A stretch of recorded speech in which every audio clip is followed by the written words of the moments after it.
Go! Go! I shouldn't shout. I'm sorry for shouting. Hey, Poetic Goose. This will revolutionize. Shut up, advertisement. I shouldn't shout. Alright, we're here. Hey, everybody. How you doing? Why am I being stupid? Ranked matchmaking. Dumb. Okay. Move my YouTube chat to the right screen so I can see you in the game at the same time. Let's go. We'll do some quick battles till I have tournament stuff to cast. What's going on tonight? Our weekly new player tournament. Wowzers. Wow, wow, wow, wow. Wow, wow. Right screen. That thing, that thing. You see here we have 4 rounds. We have 10 players signed up tonight, so we have 4 rounds of them. If there are any ties or anything like that, towards the end we'll have them face off to determine who wins the tournament. New players only, land battles, the same shenanigans you are used to. So while we wait for replays to start filtering in, we will do a little bit of quick battles to occupy your lovely time.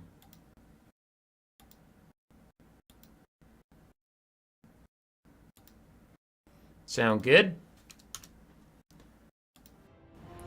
This would actually be my first game on patch 5. Well, 5.0 or 5.0.1. We've had 1 tournament, yes. What about 2nd tournament? Christopher? It's fair. I don't know if anybody saw the Battle Z and Legend of Total War tournament today. Muffin Master, how you doing?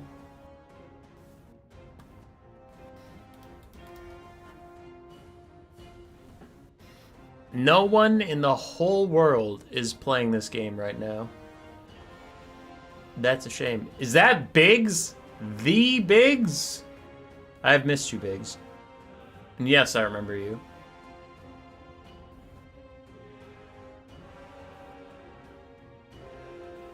I do. I do remember you. Oh, boy. There we go. Found a game. Found one to fill the time. We have G here. Hello, G. Let's play some Skaven. Fuck it, sure. The Choking Pits is not a good map for Skaven, but whatever. Yo, Mike Khorne, how you doing, man? How you doing?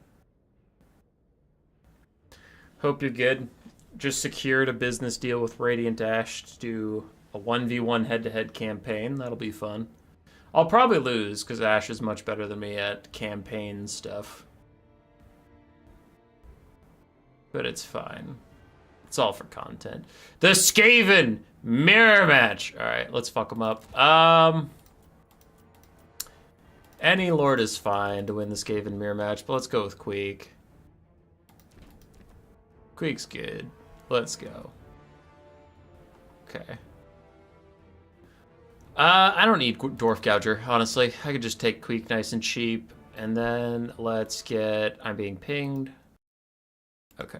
It's a replay from tonight's tournament. That's fine. Anyway, I need a caster, huh? Let's go Eshin Sorcerer, because I want his item. I want the Fear of Arminar. You know what it is. Okay, this bitch! You might be like, Hellion sent you a replay from the tournament. Go cast that. I'll cast that when I feel like casting that. But I deserve a quick battle. Alright? I earned it.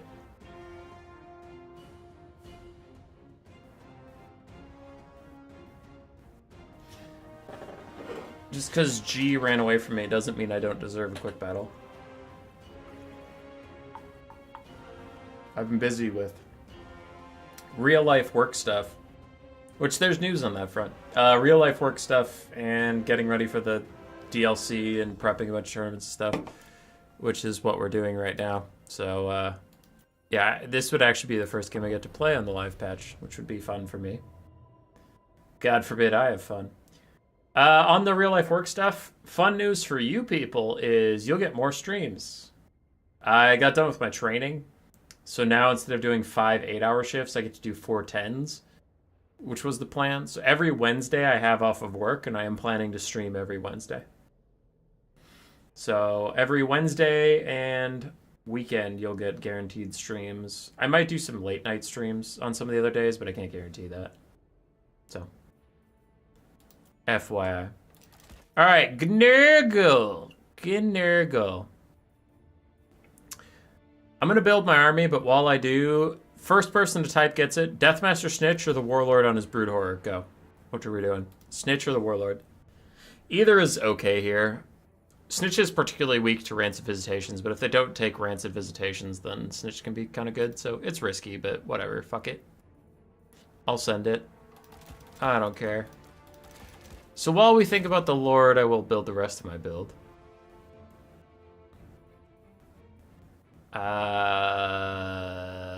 Warp Fire Throwers are fine. Globes are fine. Let's do 2 globes and then a 3rd Bombardier. So that's a lot of range DPS. I shouldn't need anything else, so now I just need to defend it. Front line of Clanrat Spears will hold back anything Nurgle has to send my way. The Clan Vulcan Tail Slash with their fire damage are good at reducing Nurgle healing, which a lot of the roster has. And then in case of Kugath, I do want Ikit's Zap Zap, but now I need to wait and see what people say about the Lord, because that kind of determines the rest of the build. This is a fine core. I suppose both of them are melee lords, so I still need a caster regardless.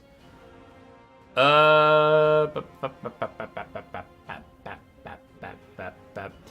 of Nurgle Hero Hammer, I'm going to go with the Flensing Ruin caster, just because Nurgle Hero Hammer is such a toxic piece of shit that I kind of need to prepare for it. So, I'll do a Flensing Ruin caster, that's fine. Risk it for the biscuit, take Deathmaster? Okay, so then Deathmaster, I could take everything but Slippery. His net's good, his Cloak of Shadows and Whirlweaving Blades are both good, so then that leaves me with only 850 gold. Which would I have? 5 ranged, 5 infantry, and then some monstrous infantry. Yeah, we can get a single Eshin Triad and then a Skaven Slave, that's fine.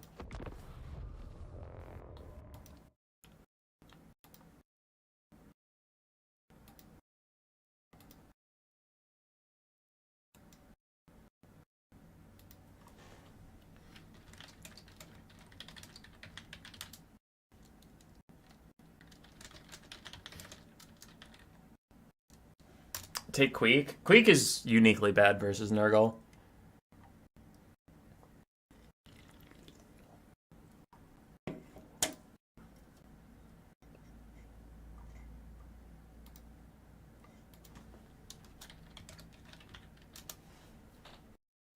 Because he still dies. He's like Tzeentch, where the risk is there if Nurgle takes Rancid Visitations. Queek / Tzeentch is just going to die super fast. But he doesn't have the upside of Tzeentch. Where, like, if he doesn't have Rancid Visitations, I have a net, I have my spin that can take out heavy armored infantry or cavalry, and then I have execute damage, like all those things. Queek's like, oh, I'll fight a foot duelist, which Nurgle's not going to bring one. They're going to bring a monstrous duelist, or they're going to bring a cheap caster on a horse and just run away from Queek. So it's not going to work. In the Skaven versus Skaven matchup, I was willing to risk Queek because 1, haha, funny meme, and 2, Skaven might bring just a foot character because most of their characters are on foot. Alright, what do we got? Hey, it's a teeny tiny Nurgle build. Wow, sure glad I brought Flensing Ruin. But Human Boy, you brought stupid shit. You brought boring spells. Yeah, the blobs are dumb, and if you don't plan to punish the blob, then you plan to get blobbed on and lose. So take that. Okay. We have some globes. We have some warp fire throwers. So the poison wind globes are mostly to counter enemy cavalry. The death globes can counter anything that's multi-entity.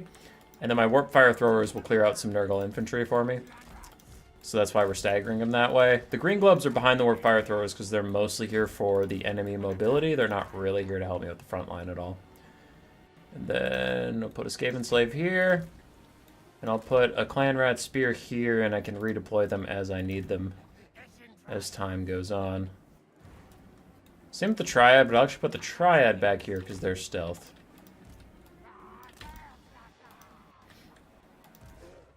Okay, then I have some rat ogres, and I have some dogs. Considering how small his unit count is, I need to focus more on keeping my ranged alive than punishing his quote-unquote ranged. Not that Nurgle has a ton of ranged, but especially at that low model count, it's not really my problem.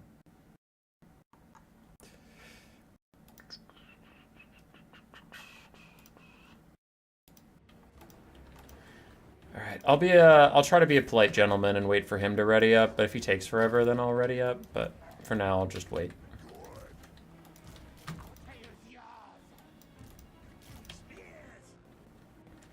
Look at that box. Yeah, that's a box for sure. For sure. I have mobility elements covering all this space. But yeah, that's a box. Hell yeah. Hell yeah, dude. Wait, what? I had something selected. Fuck. Whatever. He's taking too long. I'll just send it. Soul Grinder RR would be funny. Maybe. Oh, he doesn't have a blob. Alright, more power to him. Respect. Respect on the name of Spets.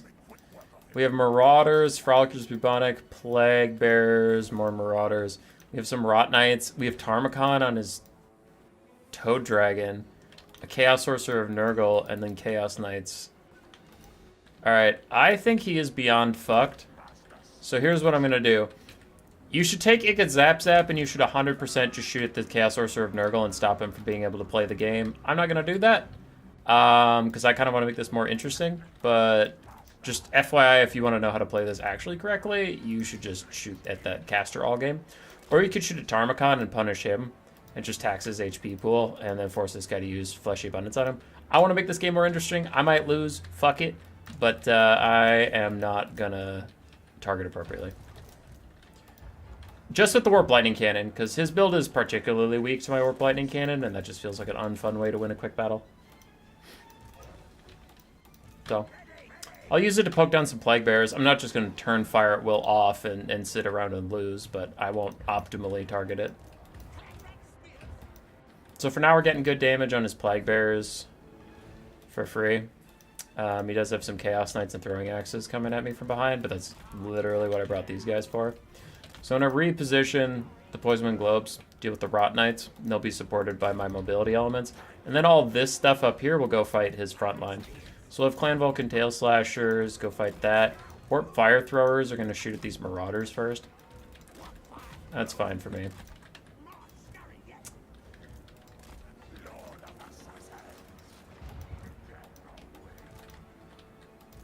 Okay. Move it, get Zap Zap onto that.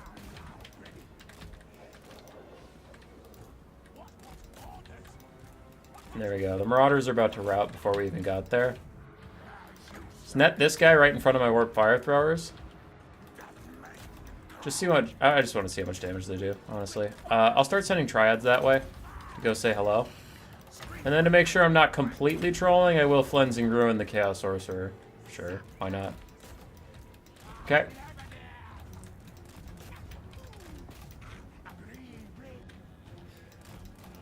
That's enough of that. Alright, so my globes can go deal with the Cav, because that's literally all I brought them for. And now Tzeentch is going to team up with some Eshin Triads and get some good work done. I'll have these Clan Rat Spears come back here, but also I can Warp Fire sideways into the Frolickers Bubonic. Okay, those guys just want to waste their time throwing at me, which is fine. Rat Ogres come back here. I'm a little slow on the draw on this, but whatever. It's pretty fine.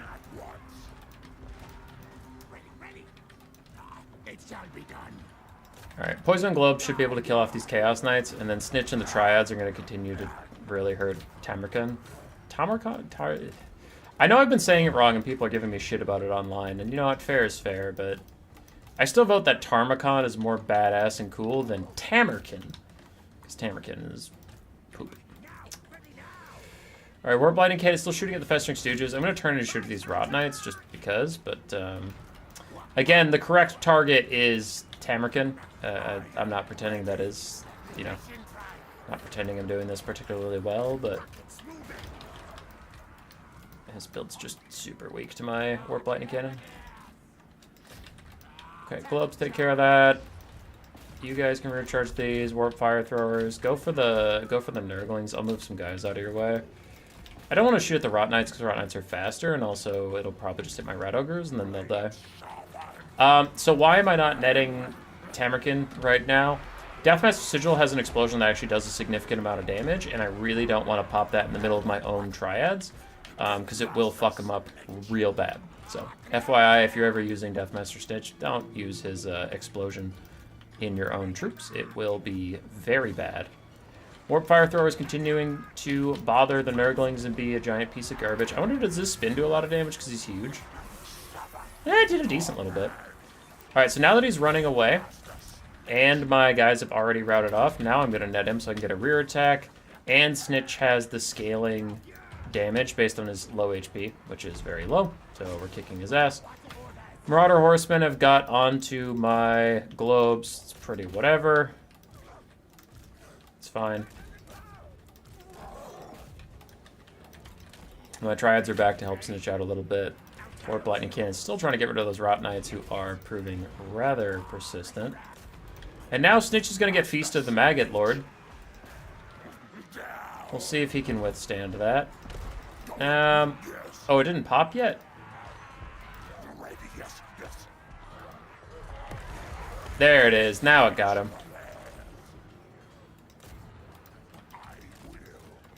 Alright, so you just straight up deleted Tzeentch from the game, so I guess I'll return the favor. Because I don't want to lose the whole game based off of that bullshit, because I hate that ability.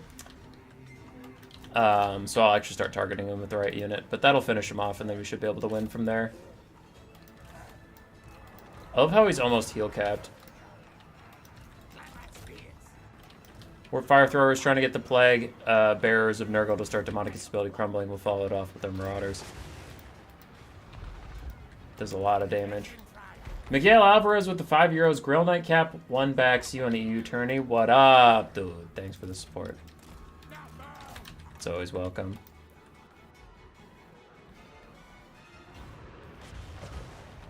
Man, Toad Dragons are sad. They are pretty sad, but Tarvakun's ability is so tough if you aren't taking, like, a Lord with a shitload of HP. But we'll finish off the Festering Stooges with my Globes and Warp Fire Throwers, and then Armilos is going to hit, so it'll be fine. Warp Lightning Cannon got 1700 value.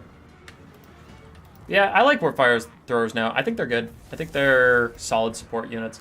The biggest thing I've gotten in Discord DMs is people like, I thought you said Warp Fire Throwers are good. I took 4 of them versus Nurgle, and they didn't kill everything. They're not a replacement for Globes. They're a different unit. They're a supportive unit. And if you do that, they're good. Where, like, Globes, use them for damage. Use them to kill things that are in your way. Right? And they're a little overpowered at that. I'll acknowledge it. I think Skaven are an underpowered roster, but Globes are not part of that. Globes are OP. They're OP on an underpowered roster. But Warp Fire Throwers aren't trying to replace Globes. They're a really nice magic damage source, so you can get past physical resistance if there is any. Fire damage, which reduces healing. Globes don't do that. And one of the things Skaven are currently weak to in the meta is tons of healing. Healing's really strong. So it's nice for that. And the burnt leadership debuff is also nice to scatter the enemy front line and give you a breather. So they're a support unit. They don't replace your Globes. They would replace, like, a clan rat with spears or a dog, right? So they serve a different function. So you don't want them to be your primary damage dealers. But if you slot them into a supportive role, they can actually do pretty well, as I think we saw this game. Both of them paid for themselves. They offered a good bit of support, got rid of some demonic units, helped rout off Marauders, some lower leadership units. They're good in matchups with, like, greenskins and stuff. Yeah. That was so fucking sad what happened to Tzeentch, though. That was really funny. He just gets deleted, like, instantaneously. I gotta see it again. I gotta see how much HP he had before Tarvakin's thing popped to just fucking murdered him. He's just gone.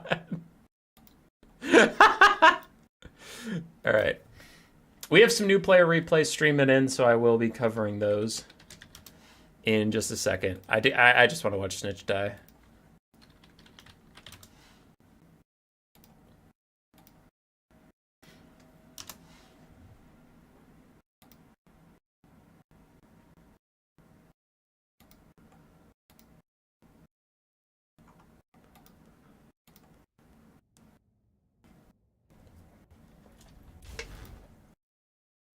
How do the buffs to Khorne, Mortal, and Demon units, cost reductions, and boost leadership? This game you're seeing right now is literally the first game I played on the new patch, so when I say something, it is based off of theory crafting or replays I covered for the channel. I have not played a lot of Khorne yet. I haven't played a lot of anything yet. I've been busy. But anyway, based off the replays I saw and theory crafting, Khorne's really going to be quite happy. They were relying on Minotaurs to carry them through most matchups in Valkia. Now it's a little bit more feasible to work with, like, Bloodletters and stuff. I've seen Bloodletters doing a good amount of work now that they don't instantly die or something.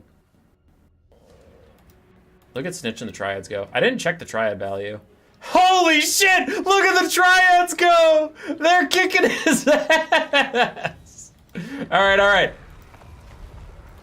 So Tzeentch gets hit there. So he has 3,000 HP, 2,700, and I realize that's about to pop, so I start to run away. Actually, he gets flung away, and then I'm going to start to run away. 2,700 HP, and I'm trying to run away. And it pops, and he fucking dies! Oh my god!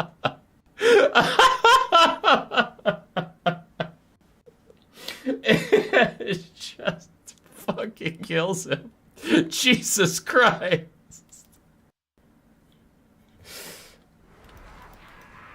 But don't worry, guys. Skaven are a good faction.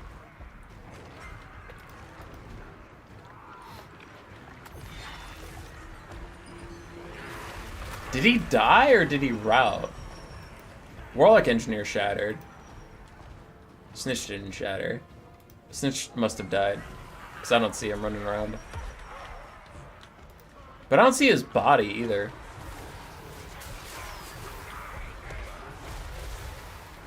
Oh, there he is. Yeah, something killed Tzeentch. But yeah, I want to see the Triad value. 2,500 as they just chase Tamerkin around. Fucking Triad's body his ass. Oh, too funny.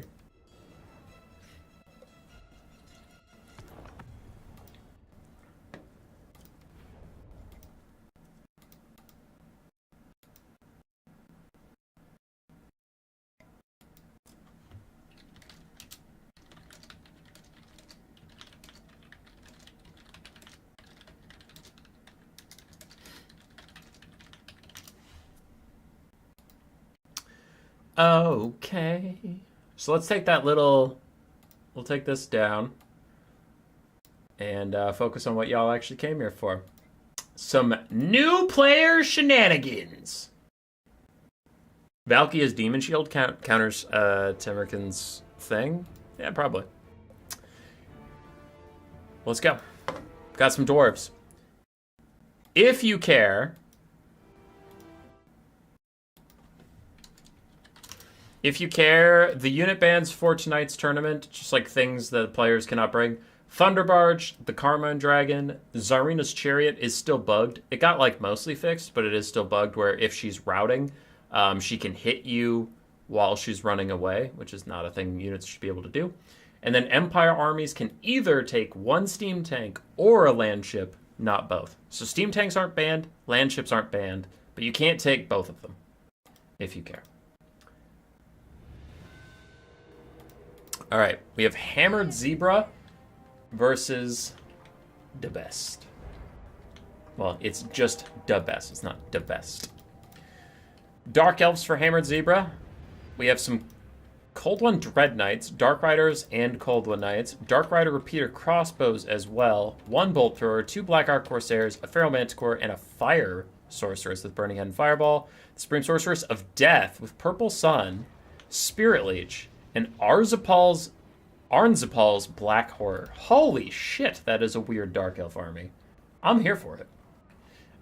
Like, meta and analysis-wise, I think they need more infantry, more armor-piercing infantry specifically versus the Dwarves, but, like, Shad-wise, perfect build. For the Dwarfs, Thoric Ironbrow currently getting poked away at by that Reaper Bolt Thrower. Then we have a Thane to back him up a little bit, some Quarrelers, Slayers, an upgraded Cannon, and then Dwarf Warriors minus blasting charges on the front line. Now, this is going to be the problem with the Dark Rider Repeater Crossbows, and in general, Skirmish Cav versus the Dwarves, is Skirmish Cav is, like, roughly countered by standing archers, and Dwarves have some of the best standing archers in the game. Not the best, but they're up there. Quarrelers are relatively cheap, high armor, high range, high accuracy, shielded. No real problems with them. You know, Quarrelers are great.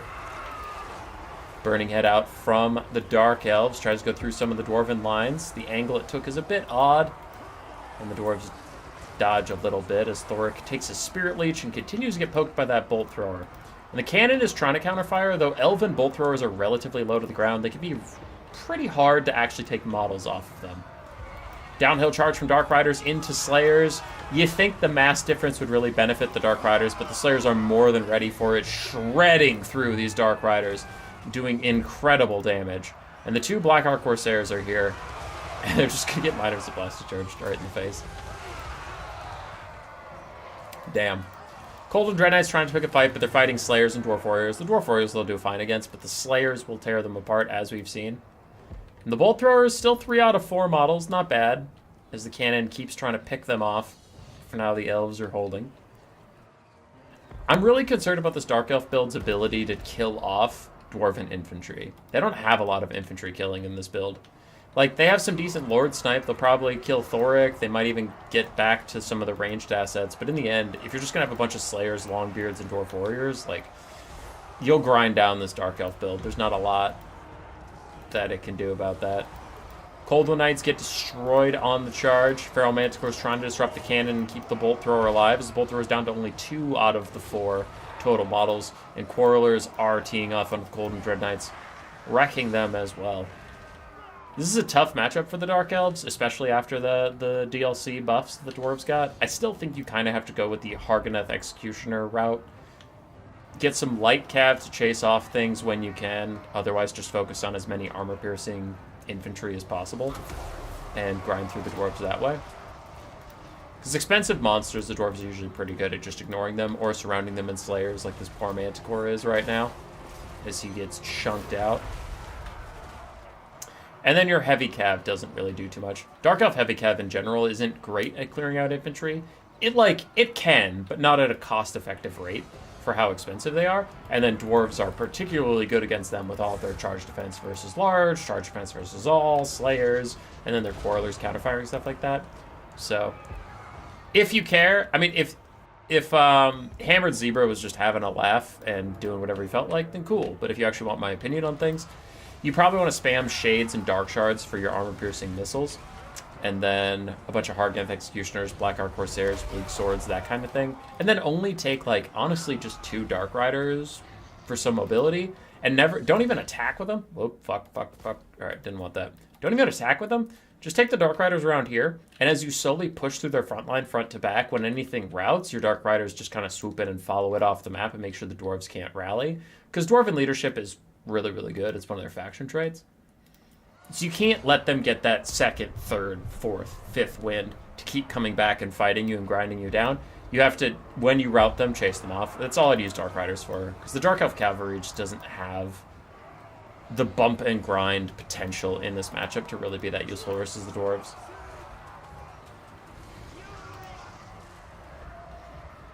There is your serious analysis for the night. I'll go back to memeing and fucking around if you want me to, but some people come here to learn.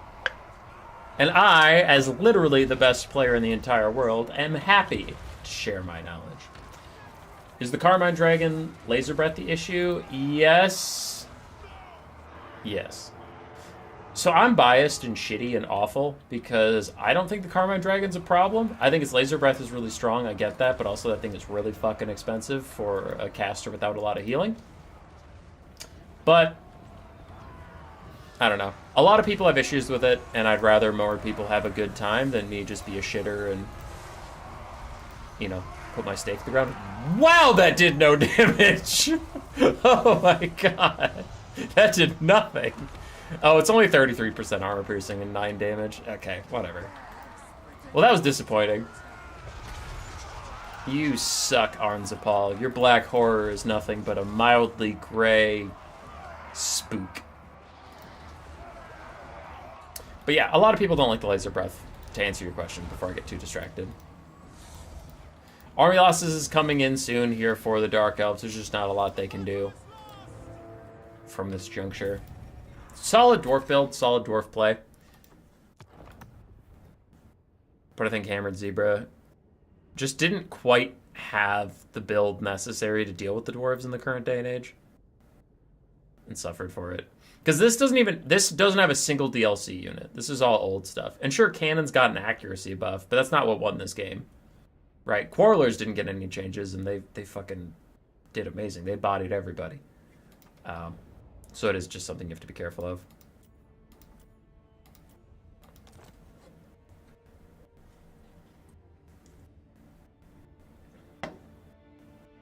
How do the Empire Ironsides, Streltsy, and Fireglaves compare? Ironsides are the worst, Streltsy are middle of that, but really good. And then Fireglaves are better. So out of 10, I'd say Fireglaves are like an 8, Streltsy are like a 7.5, and Ironsides are a 3.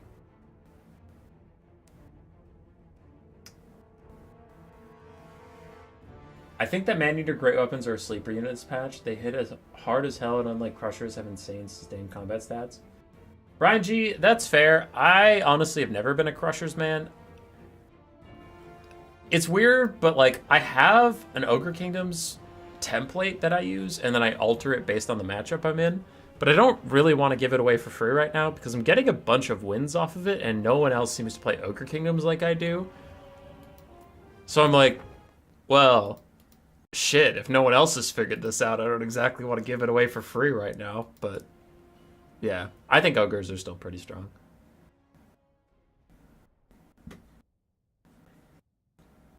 The best, you are the best.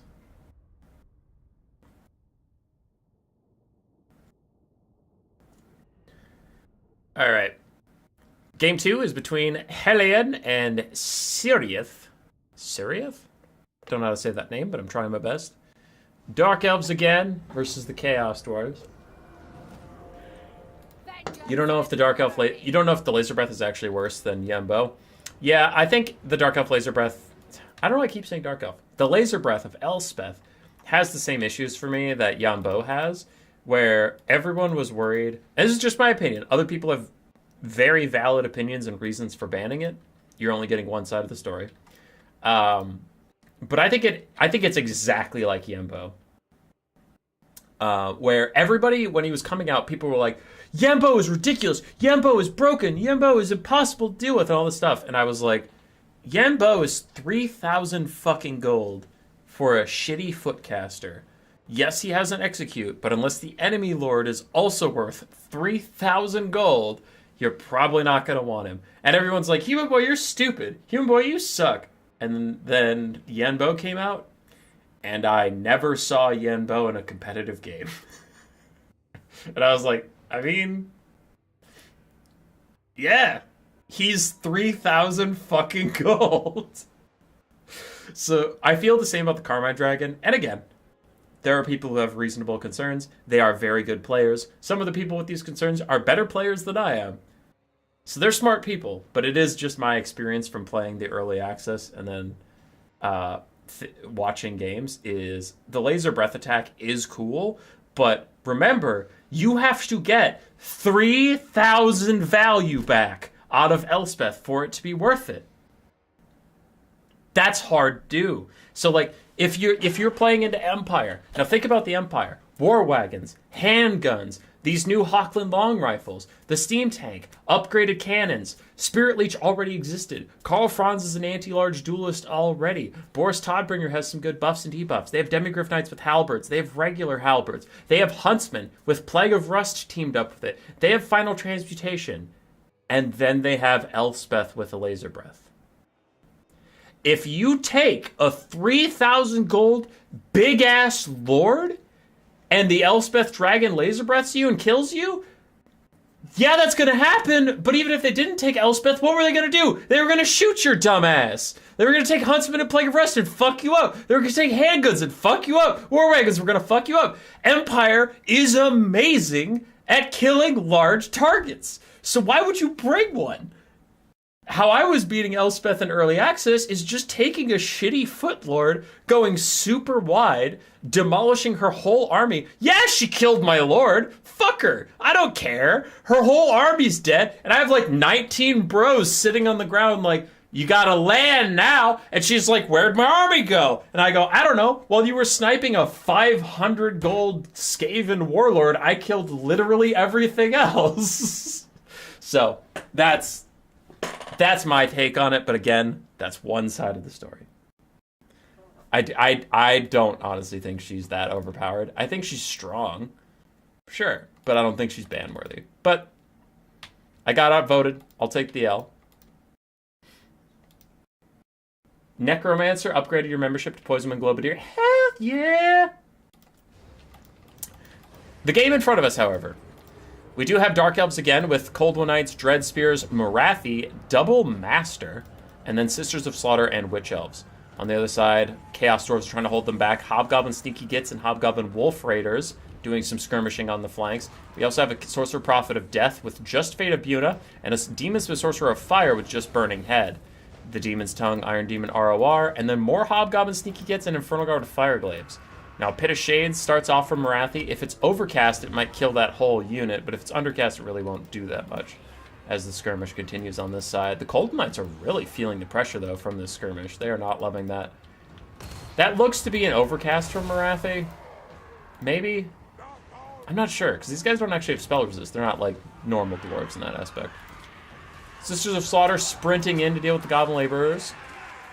Goblin Laborers are even more cowardly than Skaven Slaves. So they will leave, like, immediately. Yeah, they're already thinking about routing.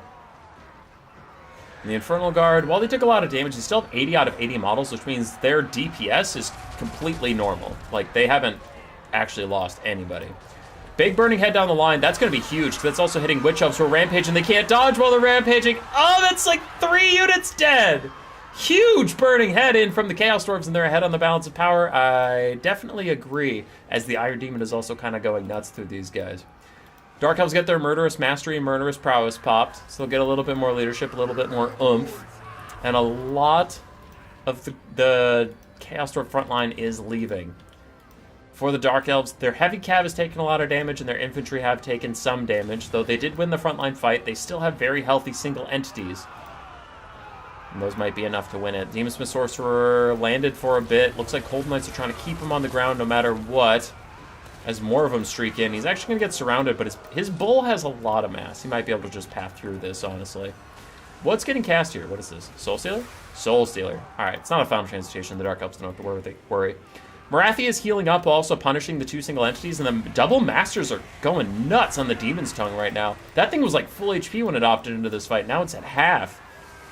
Everywhere else, the Dark Elves are winning, but a huge Burning Head through the Sisters of Slaughter and the Witch Elves. Those are 2 very expensive, low-armored units getting shredded right now by the Chaos Dwarfs. The Demon's Tongue did get a heal from its Demon Smith Sorcerer. And Ogilcon's Wolf Boys get caught by the Cold One Knights. They don't have orders to leave just yet, so this is unfortunately a mistake, and they are getting punished for that mistake quite heavily. They need to opt out of here when they can. Nice little breath attack in. Wow, both players getting a lot of really good damage picks. Both armies are getting severely depleted rather quickly. We're 3 minutes into this game, and like everyone worth anything is dead. Another breath attack in from the Chaos Dwarfs to finish off some of the elite Dark Elf infantry. Morathi and the 2 Masters are most of the backbone left for the Dark Elves. The Masters really punishing the Demon's Tongue. I guess they do have armor piercing and anti-large. They're on their Velociraptor mounts. That would do it. How much value do they have? Or am I falsely attributing it? One has 99 value. Okay, that's not great. The other one has 409. Never mind. Masters suck, apparently. The Bound Doombolt of Morathi does hit the Demon Smith Sorcerer. Taxes him a little bit. And elsewhere, we still have a lot of skirmishing Chaos Dwarf units. If neither of the Masters has done any damage, that must be this Cold One Knight. 700 value. All right. Dude, I don't know what's killing the Demon's Tongue. Okay, it's apparently just losing health to nothing, because no one's getting credit for killing this thing. Another Soul Stealer in, hits a bunch of infantry, but more importantly, keeps hitting that Demon's Tongue. And the Demon Smith Sorcerer is going to try and dive on the Master. Keeps resetting his animation. Not the best animation there. Does get a fight with the Masters. Not sure it's going to want to fight two Masters at the same time on top of Dark Elf Infantry, but the Dark Elf Infantry terror out away, and the other Master is not paying attention right now, so actually this might be a good fight for the Demon Smith Sorcerer, as the Sorcerer Prophet actually fights Morathi, and she is a better melee combatant, pound for pound, but she just doesn't have the HP that the other guy does, and the Iron Demon rolls up, fires a flamethrower at her face, and gets a ton of damage out. Quick breath attack onto the Masters, doesn't do really that much damage to them as they're moving around slightly and stuff, but the Iron Demon's about to die. Morathi's just trying to survive for now. If she could get out another Soul Stealer. She did use a Pit of Shades earlier. It really depends on if that Pit of Shades was Overcast or Undercast. If she has the Winds of Magic for another Soul Stealer over here, that'd be quite nice. Take out, you know, more of the single entity health. Finish off the demon. Never mind, there it goes. Iron Demon's gone. The Masters are still trying to fight. Can they hold against these two giant flaming bulls? Dark Elves do still have some infantry supporting, taking out the Hobgoblins, but it is really just a single entity fight right now as both of the Masters terror out away. Bounce Power shifts away from Morathi and the boys, but she throws down a Soul Stealer onto the Healthy Sorcerer Prophet of Death. Trying to heal herself up while also hurting him a little bit. He doesn't have that Blood Chalice, so he doesn't get the free healing that he might otherwise. Morathi deftly dodges the Breath Attack, and then dodges away from the Demon Smith Sorcerer. So both the Masters are back. And they're immune to terror for a little bit, so they'll have to route the old natural way. Which, I guess he's getting close, but he's going to get rear charged with this other Master. More Hobgoblin Wolf Raiders are trying to join the fight, maybe help out a little bit with the Source Prophet of Death. It doesn't look like it, actually. They'll just leave him in a... Oof, that is a big mistake. Anyway, they'll just leave him in a 2v1 as the other Sorcerer Prophet lands, and it's fine.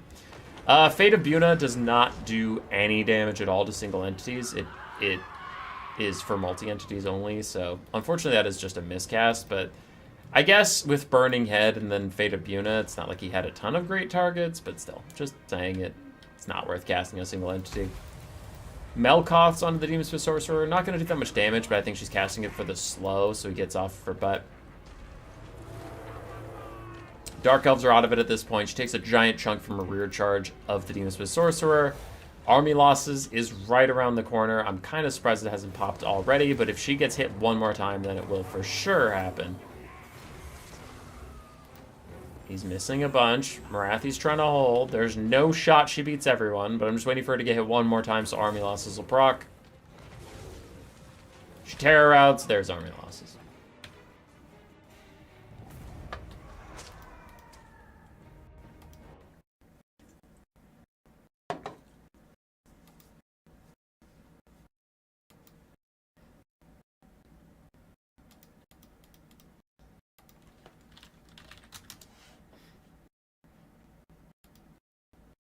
All right, just checking on things, making sure everyone's playing nice. Doing good. Checking in. For Hellion, Morathi got a lot of value. The Masters did okay, depending on their price point when they're just on their Velociraptor mounts. The front line of the Dark Elves won, but they didn't have much contest there. Elsewhere, they just got kited out, and wow, really good damage on the Demon Smith Sorcerer. But the three single entities of the Chaos Dwarfs did fantastically. The Hobgoblin Sneaky Gits all did pretty okay. So did their Skirmish Cav brethren. Goblin Laborers and the Orc Laborers got slammed. Slam jammed, thank you, ma'ams. Now I'm just curious, what is a master on... What is a master on a cold one? Cold one, nothing else. 950. Okay, they got pretty close to paying for themselves. It's not bad. They really pursued that, monstrosity. Alright, let's do it.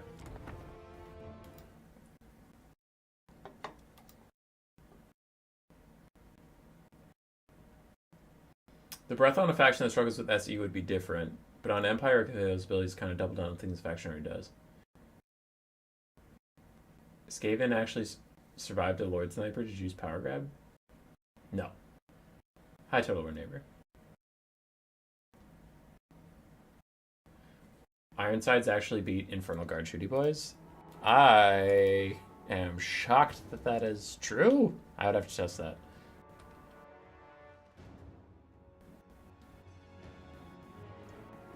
Masters don't have ITP. Beastmasters don't have ITP. It's true.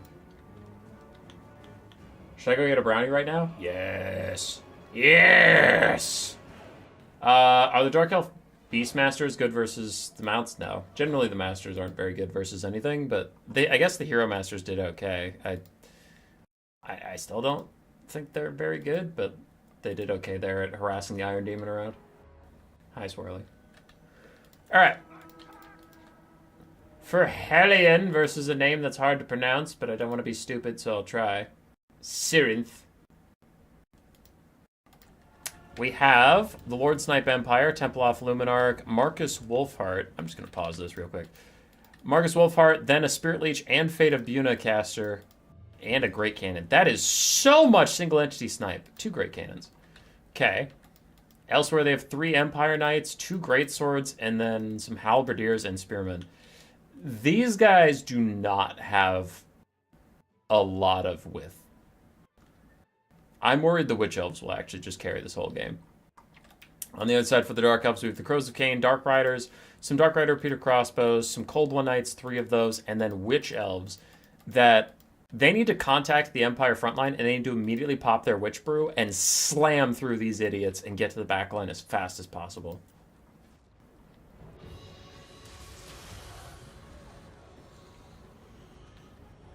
So I tested something interesting. Apparently Spell Mastery does increase the effectiveness of buffs. Yeah, it does. Yes, it does. Marathi is still in danger. Step up, Luminarch snipes at her. Oh, good hit, but she actually has 15% missile resistance. Okay, that doesn't explain everything. I don't know why. That did pretty okay damage, but not as amazing as I would have thought. There's the Marcus Wolfheart net. He does have his Amber Bow, so I wouldn't be shocked if he threw that at her right now. But the Templeoff Luminarch is slightly obstructed by the Amethyst Wizard, so it's not actually going to do too much. Crows of Cain dive one of the Great Cannons. The Witch Elves are now fighting the Spearmen. You can see the Spearmen are getting trash canned. And the Witch Elves, one of them popped their Witch's Brew, so there's another one too. So, they know they're there. They know they need to pop them. And already the Halberdiers are in trouble. Golden Knight's getting through the backline. Marathi throws down a Soul Stealer. It hits multiple good units, good targets, just trying to heal her up. While the Luminarch tries to charge up a shot. It gets a huge hit onto Marathi. Point blank range. The Golden Knights stop. They need orders. Go! Go fight the Templeoff Luminarch. Go! Kick its ass! As Marathi gets good damage onto Marcus Wolfheart, things are in extreme trouble for the forces of the Empire. Fate of Buna is trying to stop the Golden Knights. Never mind, it's a net of Amnitok. But the Great Cannons still under duress. Amethyst Wizard has also taken a bit of damage. And the Dark Elves are sweeping through that front line. This is what I was worried about. If you have too much Lord Snipe or large target snipe, if your opponent doesn't have big, large targets, they can just win. We have a Cold One Knight that's not even in the fight, and this is going this poorly for the Empire, as the Witch Elves have just run a shop over the poor Empire front line, and now everything is under duress. I mean, the Great Swords are already routing, the Luminarch has to run away, the Cannons can't get back to their mounts, even if they rally, because their mounts are, right here. And there's a lot of Witch Elves between you and your mounts. Now Empire Knights are trying to peel while Marcus Wolfheart gets pushed away by Marathi and the lads. Marathi might just die. She's surrounded by Empire Knights and the Amethyst, but that literally doesn't matter at all. The Dark Elves have this game completely in hand.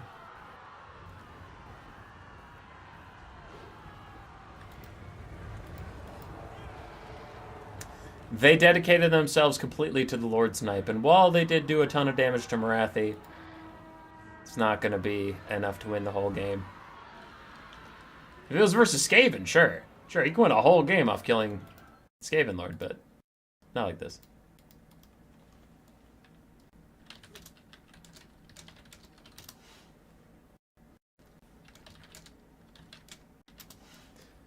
Sorry, someone messaged me about the tournament, and I figured y'all could see the Empire slowly getting ground down without me.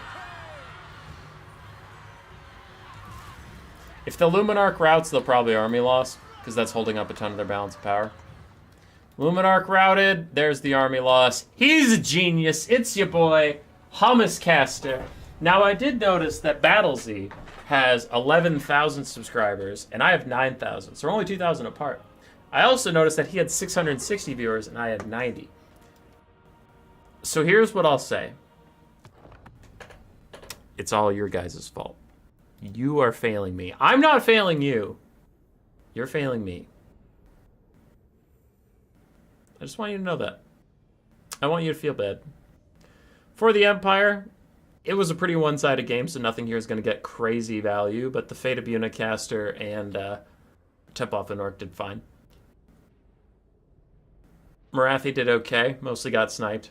Cold Knights did great, Manticore did great. Witch Elves all got hundreds of kills. Pushed straight through their front line. It was good. Hey, who won the BattleZ tourney? I actually don't know. I was busy. He asked me if I wanted to participate in it, and I gave him some names of some good players, but I told him I couldn't participate because I was busy. Grace's friend, one of her friends, had a birthday, so we went and celebrated with him, and I just got home about 30 minutes before the stream.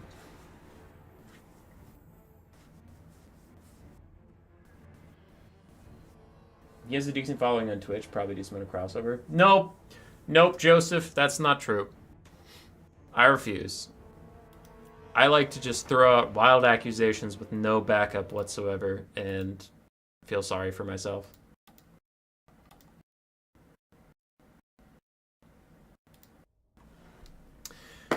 Next game's up from Hammered Zebra and Sirith. A lot of Sirith tonight. Tis a suspicious mystery. For Bretonnia, we have Knights of Lionhearted, Knights Errant, then some Questing Knights, some Pegasus Knights. Alberic de Bordelot up on his Pegasus mount, reducing his armor piercing significantly, but he does have a fully stacked kit otherwise. Then our front line is Men-at-Arms, some Peasant Bowmen, and Battle Pilgrims. Damsel of Life with Regrowth and Earthblood. For the Dark Elves, some flanking Dark Riders, a Scourge Runner Chariot, just one, then a front line of Spears backed up by Dark Shards, some Cold Knights, and Witch Elves. In comes the Cavalry of Bretonnia charging in, but they didn't have charge orders onto the Cold Knights. They are going to take a massive counter charge. And while the Cold Knights are also taking damage, you would definitely rather be the Dark Elves here as they continue to swarm in.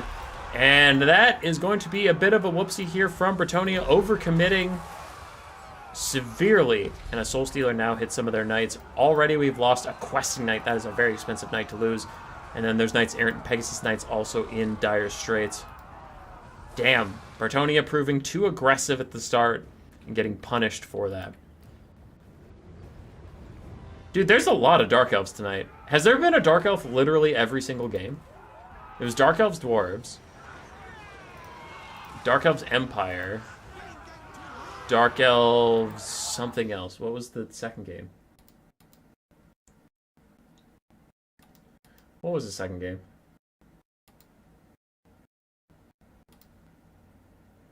Dark Elves Chaos Dwarves. Every game's got a fucking Dark Elf in it.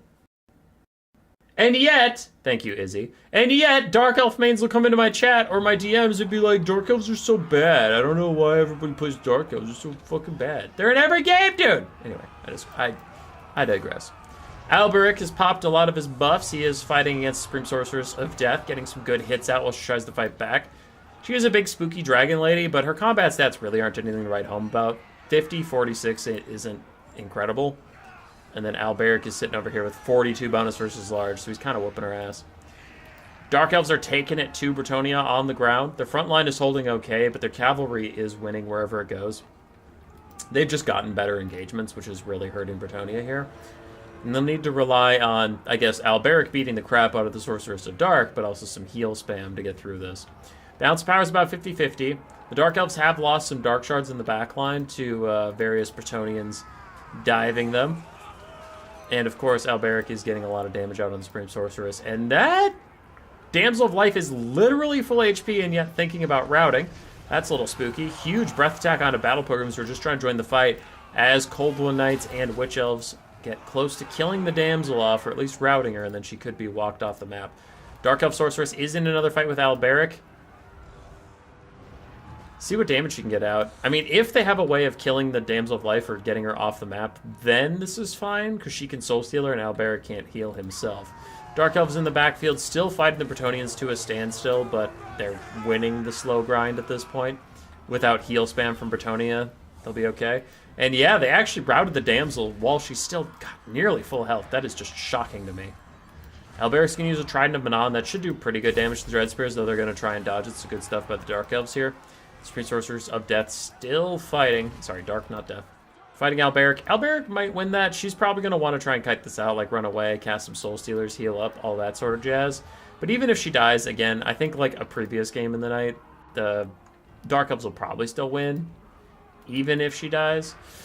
Ooh, they didn't run off the Damsel of Life. That's getting a bit more risky. Alberic and Supreme Sorceress not giving up. There's an Earthblood to heal him a little bit. She hasn't cast a Soul Stealer yet to save herself. Dark Elf still trying to roll over the ground game, but yeah, their Lord's routing and she's gonna die. They didn't run off the Damsel of Life. Can Bretonnia scrape it back? Can they seize victory from the jaws of defeat? There goes the Dark Elf Caster Lord. And already we have some Dark Elves deciding running sounds like a viable option. Skaven are OP after Flame Boy's buff. Plain paste, how dare you.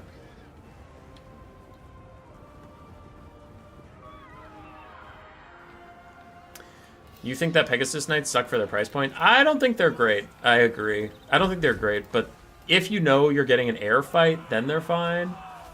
But, yeah. Fine in their best situation doesn't scream positive things for me. Dark Elves are still very up on the balance of power. Bretonnia is routing on everything besides their Lord and Caster. And since Alberic isn't on his Hippogriff mount, so he doesn't have armor piercing and terror and all that stuff, I guess I don't believe in him to kill this whole army. Though the Dark Elves got a little lazy with it after they got super far ahead on the ground. They just kind of like let their Lord die because whatever, I'll win the game anyway. So I'll call a spade and say it's a mistake. But overall, I mean, you can see the Dark Elves are clearly winning the game. They clearly did a lot of things correctly.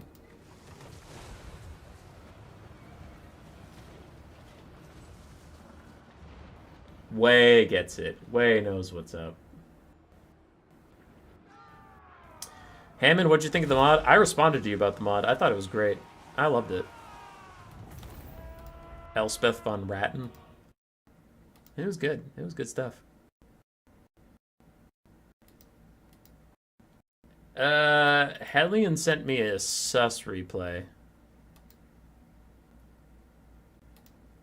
I'll cast it if I have to. But I'm not going to go out of the way to cast it.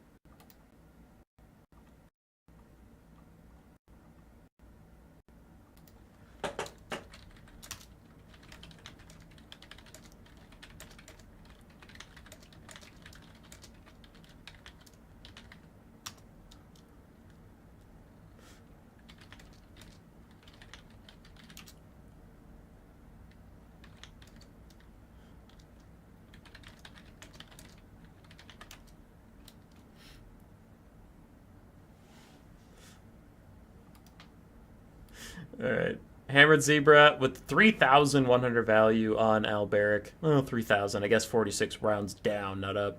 Pegasus Knights did fine. They got onto some Dark Shards, did some good stuff.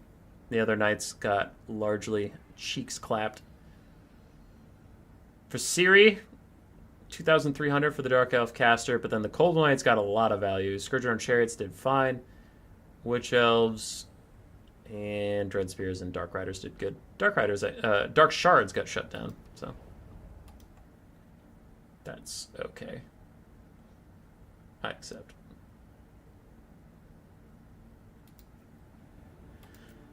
Alright, Hammered Zebra sent me another replay. Did he find the right opponent? No, he found Corvus Glaive.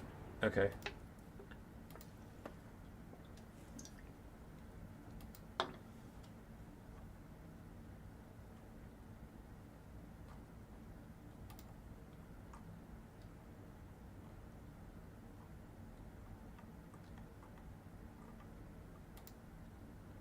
Okay.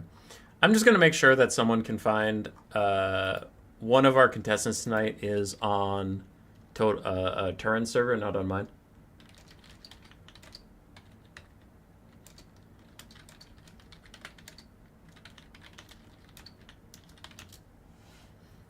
So, just making sure things run smoothly. I apologize for the slight delay.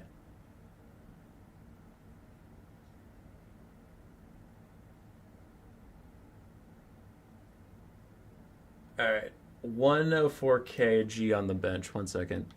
Kilograms to pounds. Yeah, I'm a filthy American. I don't know kilograms off the top of my head. So 105 would be roughly 225 on the bench. What is that? That's a bar and 2 plates on each side. Yeah, okay. I can do that for 3 reps, max 1 set, because I can't do a second set. My normal set with the bench would be plate, 25, 25, so 50, 90, which is 140 plus the thing, so. Normally I do 185 pounds for 3 sets of 10. But, I don't know, I'm pretty built. If you saw, it's old content at this point, but if you saw any of the workout streams where if I like did a certain thing in campaign, like every unit I recruit I have to do like 5 push-ups. I'm not a small guy. I'm not a little guy. I don't know. The best sent in one was 0. The legend 0. Tomb Kings versus Nurgle. Apparently that takes forever. And then more Dark Elves. Cool. Alright, let's do some Dwarves Tzeentch.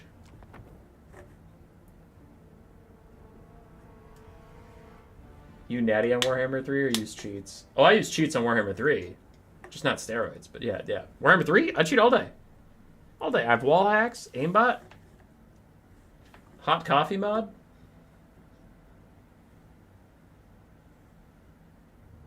Total elf Dark Hammer stream, let's go. Why is every battle showing Dark Elves? I don't know. Everybody likes Dark Elves, I guess. They are very popular. Olaf out here. Spitting game. Love it. 5 times 5 for 90 kg is my max at the moment. That's not bad. That's not bad. You're out here burying the lead. That's real good. Alright, what do we got? So we have Thunderers, Trollhammer Torpedoes, Quarrelers for the Dwarves, and then a front line of Dwarf Warriors. We have some Slayers, Giant Slayers, and 2 Cannons, a Dragon Slayer, and Thoric Ironbrow. For the forces of Tzeentch and 0, we have some Centaurs of Tzeentch, Zongors sprinting forward to eat some of the damage, 2 Chaos Knights, a Sorcerer of Metal of Final Transmutation, and the Skull of Catan. And then the Changeling in his form as a Green Knight for that armor-piercing physical resistance and ward save. It's the Changeling with 70% damage resistance if you're doing physical damage. Chaos Knights is trying to get into some Dwarf Warriors, and man, that Skull of Catan Final Transmutation could do a lot of damage on this tight Dwarven formation. Can the Centaurs find their way around the Slayers and actually get to the cannons, though? Because that is a crisp 1600 value waiting for them if they can, and so far that answer is yes, they get straight onto the cannons of the Dwarves. Now, the Dwarves doing a lot of damage. I've said this a ton, and I'll continue to say it, but like Skaven, like the Empire, there's the Final Transmutation. Oh no, it's undercast. I don't know if you know about it, but there's a bug right now with Final Transmutation. If you undercast it... Where's the Tzeentchian Sorcerer? There he is. If you undercast Final Transmutation, it does 16 and 33 damage per second. If you overcast it, it does 66 and 133. It's supposed to do that. So it does almost no damage when it's undercast. So if you take Final Transmutation on this current patch, you need to overcast it, otherwise that's not worth your time at all.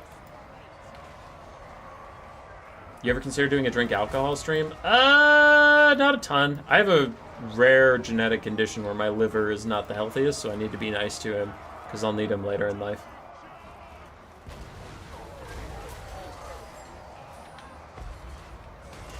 Yeah. So this Chaos Sorcerer of Metal still hasn't used his skull? Oh, he did use it. Fuck. He must have used it on that undercast or something. Damn. Well, that's a bit of a whoopsie from the side of Tzeentch. He's going to want that one back. The Green Knight is still fighting Thoric, though he gets a Rune of Slowness down. Not that it matters too much. And Tzeentch is running out of juice. Their Chaos Knights are extremely damaged. Their Chariot got pushed off. Their Centaurs got pushed off. Both cannons for the Dwarves are still online. A lot of their range is still online. The Green Knight's trying to stop the Iron Drake Trollhammers right now. That's about it. Zongors also aren't doing too hot. It's looking like just dwarf sweep.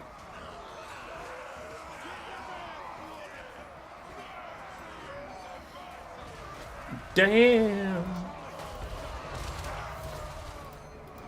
Thoric does magic damage, which does counter the Green Knight Changeling, and the Dragon Slayer. Dragon Slayer doesn't do magic damage, so the Green Knight would be pretty tanky against him, but Thoric's just gonna whoop his ass. Dragon Slayer gets in there to find the Green Knight. His damage is hilariously low versus the Green Knight, though. Look at that HP. He's taking like 180 damage with each swing, which, you know, considering this guy should be doing like 440 is pretty good.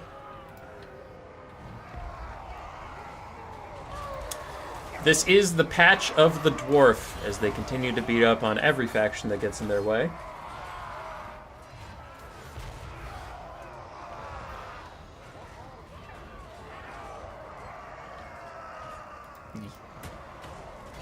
I like the Changeling Green Knight Tech 0. That's pretty fun. I know you've been rocking the Sisters of Twilight a lot recently, and that seemed to go okay for you, but I think the Green Knight's got something. He's got some sauce in him.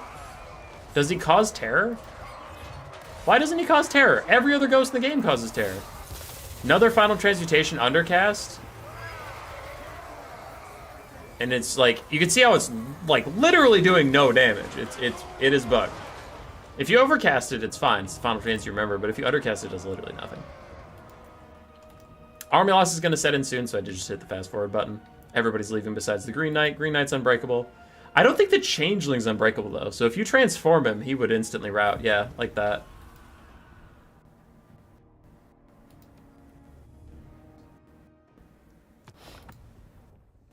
Zero in chat saying he didn't know about the Final Trans bug.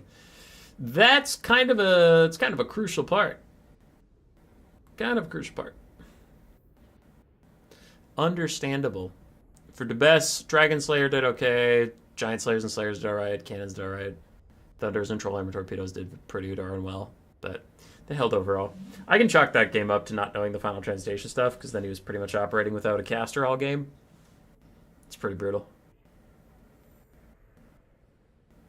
You can one-shot heroes with an overcast Final Trans. Depends on the heroes, but overall, yes.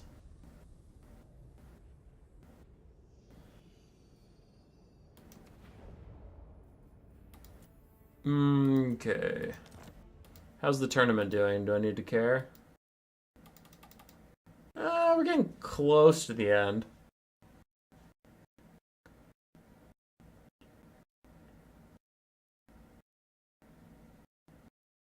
Only one person has 2 games left, if I'm reading this right? Yeah, only one person has 2 games left, so most people have 1 game left. Okay. You know what? I have a fast forward button. Fuck it. Fuck it! I'll cast Hellion versus Lord Bean. Nurgle and Tomb Kings.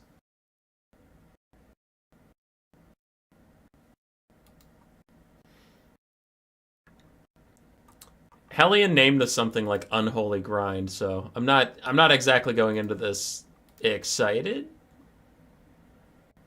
But we'll do it. DeBest, you're 4-0 because your last opponent forfeit. Oh, okay. If they forfeited, can you report a win? Just so the bracket looks nice and clean. For the Tomb Kings of Hellion, we have 4 Skeleton Horse Archers, a front line of Tomb Guards and Nekar Warriors paired up. We have the Kepler Guard as well, more Tomb Guard with Halberds, 2 Screaming Skull Catapults, Ushapti Greatbow, and Grand DJ Kotep with only Jaff's Incantation of Cursed Blades, and then the Bound Sandstorm.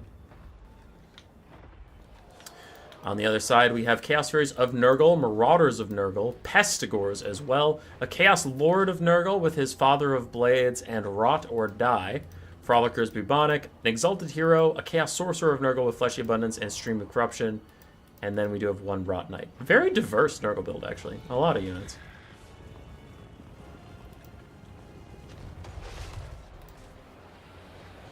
The Tomb Kings trying to do some damage to the single entities here of Nurgle. All 3 are on Rot Beasts, giving them armor-piercing damage and pretty high speeds.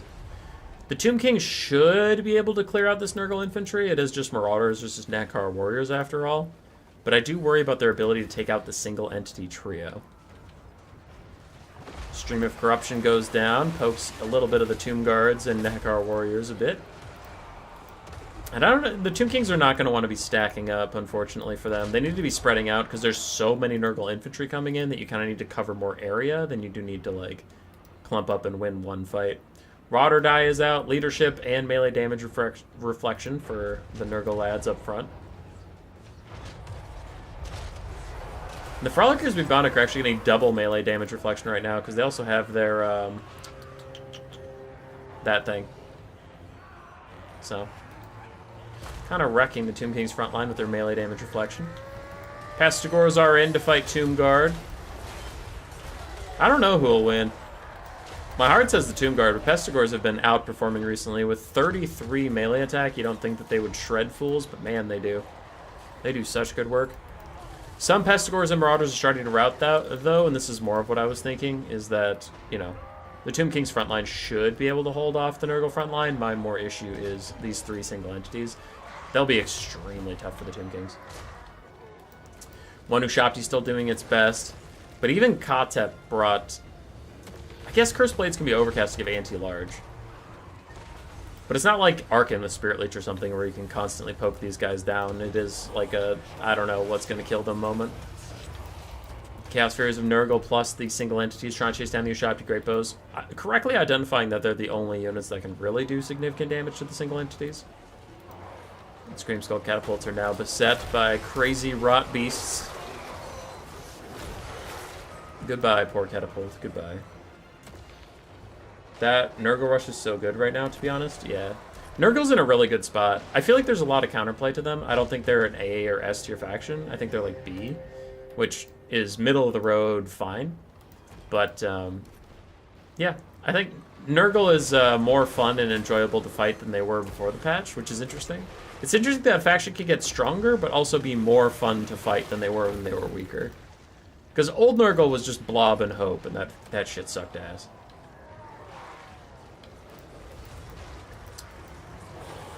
Alright, Tomb Guard with Halberds getting Jaff's Cursed Blades to help them get a little bit more damage out. The Rot Knights are taking a lot of damage while fighting on 2 Halberd units. And the Tomb Kings are getting in a lot of reinforcements from elsewhere. Though, Chaos Furies of Nurgle chasing down the Ushapti Greatbows, making sure that those guys continue to crumble away into nothingness. One of the catapults is down already, and the other one could die any moment. And of course, all 3 single entities for Nurgle are still very healthy.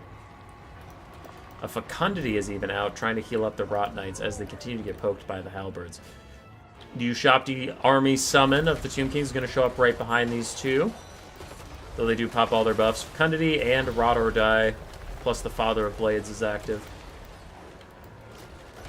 Father of Blades, reducing everybody's melee attack in the nearby area by 24.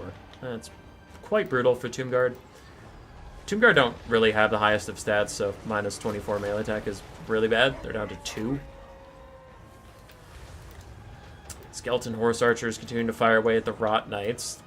The Catapult is just trying to rout Marauders and Pestigors over and over again and get them to start shattering so they don't come back ever, which is fine. Chaos Furies and Nurgle look like they died. They must have disintegrated of their own accord, but the Ushapti Greatbows went with them, which is fine for Nurgle. If these Nurgle guys can kill off the last of the Tomb Guard halberds and you just have Nekar warriors to deal with later, that's fine. If the halberds manage to, like, survive for quite a while and get some good shit done, then you're in trouble. Ooh, there's still a Pestigore over here, too. Screamskull Catapult's trying to defend itself from Marauders. But that means that Pestigore is going to go apeshit on your last halberd unit. It's not ideal. Rot Knight's also coming back after getting some healing. Healing cap in sight, but quite a ways off. They could still get a bit more stuff here. Temerkun is maximum cringe. I really don't like his little death thing, but I don't know. Some people do. I just think it's not fun.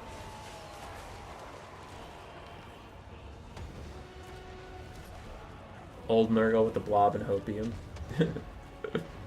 Yeah. It was not great, but this DLC has been fantastic. Like, are there some bumps in the road? Sure. Like, the land ship's probably not a good idea. The Thunder Barge is a terrible idea for multiplayer. It's great for campaign, love it for campaign, don't love it for multiplayer. Yeah. But on the whole, this DLC, loving it. Great changes, just awesome stuff. I don't really want to let one or two bad things drag me down, because we have had some shit DLCs in the past, like the Shadows of Change. Overall, a pretty bad fucking idea. They updated it with 2.0, and 2.0 was a bit better than a 1.0, but, like, still some pretty bad toxic shit came out of that DLC. Anyway, Nekar warriors piling in to try and stop the Nurgle Hero Hammer. Still have some Pestigores in here as well, and the Kepler Guard with Japs and Incantation Curse Blades trying to get rid of those guys even more. Screamskull Catapults still trying to just peel off the Marauders that keep streaming back into the fight. And the Kepler Guard continue to grind away at these three Nurgle heroes. Now, I don't know how much they've been healing, where their healing caps are right now. We'll have to find out. As the Pestigores are about to rout, these other Pestigores are coming back, almost heal capped. And now some Skeleton Horse Archers that are out of ammo are starting to chase off anybody who's rejoining the fight. Need to just leave the Nurgle heroes alone with all of these Kepler Guard. I have 3 pings. Alright, looks like they can wait. Other Pestigores getting rear charged by Skeleton Horsemen. They get flying through the air. Land ship with 200 gold cost increase to be fine, or even 300, maybe. How would an EU versus NA tourney go? Probably pretty good. Yeah. Oof, Desire Drive. Yeah, I could see that being really annoying. Versus Khorne, there's not a lot you can do unless you have Valkyrie with Demon Shield up at the time.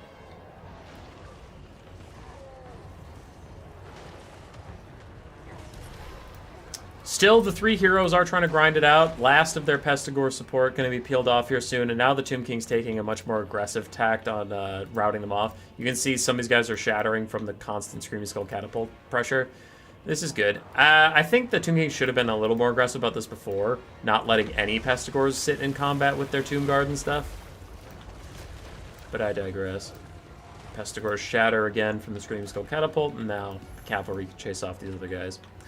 So it is just going to be the hero squad versus some Nekar warriors and the Kepler Guard, getting Japs and Incantation Curse Blades over and over again. Not the Overcast, though, so they're not getting bonus or large, just regular. More Streams of Corruption trying to kill these guys off. And more Pestigores shattering. Last one that hasn't shattered is here. But it looks like Nurgle probably has it. The Tomb Kings just didn't have enough single entity killing. With one Ushapti, and then that's it, actually. Bone Giant could help. Arcing could help. More Ushapti Great Bows could help. Sparkle Stalkers could help. It's not like the roster doesn't have anything to deal with this. Nurgle heroes. Some of their heal caps are starting to appear, but they haven't cared about this in a long time. The Tomb Kings will slowly bleed out.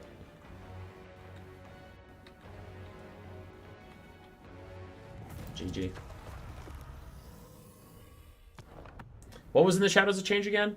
Akshina Ambushers, which at the time, they took some nerfs, but I'm talking about at the time. At the time it launched, Akshina Ambushers had full armor-piercing damage on their ammo, so they were just better Streltsy. They were the same cost, but stock, Vanguard, spread formation, better Arc of Fire Streltsy. Like, they were just better. Things in the Woods were more OP than they are right now, which might sound ridiculous. Mother of Stankia was more OP than she was right now, which might sound ridiculous. And Onyx Crowmen were not demonic back then, remember? So they were fucking ridiculous. Yanbo existed, and while he wasn't OP, he wasn't particularly fun either. A net and instant Lord one-shot character is not a great idea.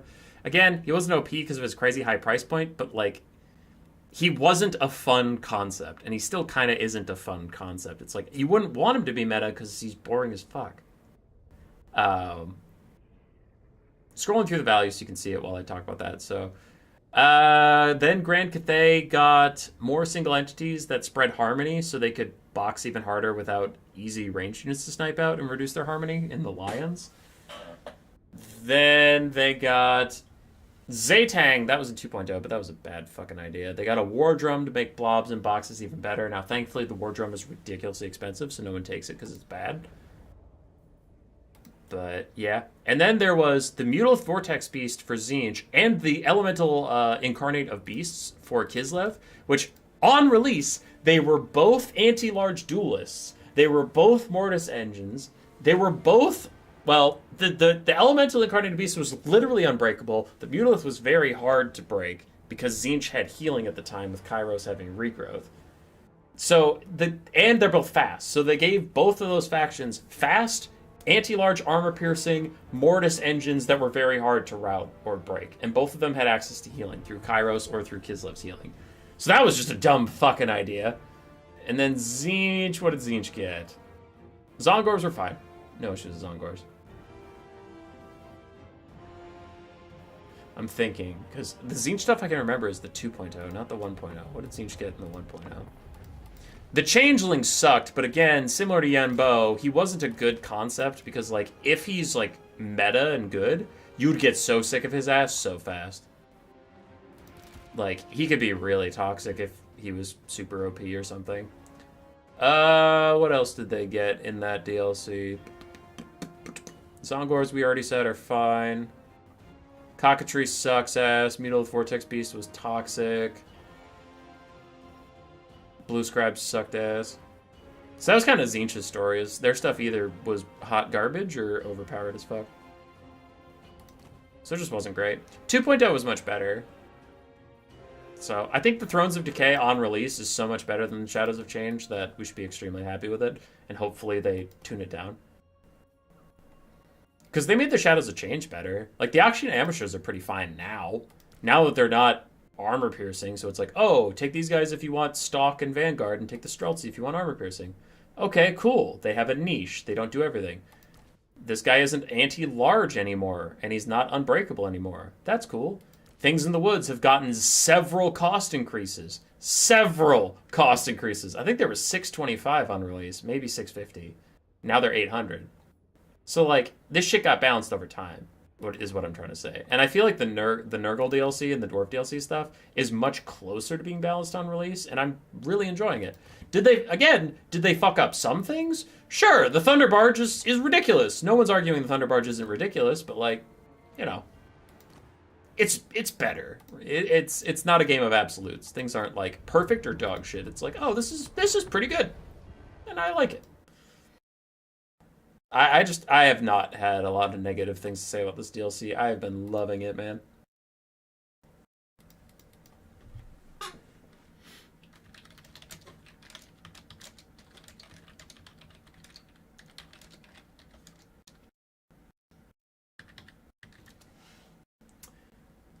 Think the landship is broken? I think it's very strong. I don't think it's outright bannable like the Thunder Barge is, but I think it is very strong.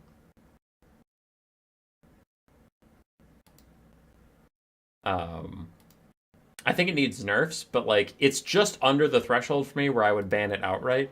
You know what I mean? Because there's some stuff that I'm like, this shit's so stupid it should never be... It should never be taken in any game ever. It's not at that level.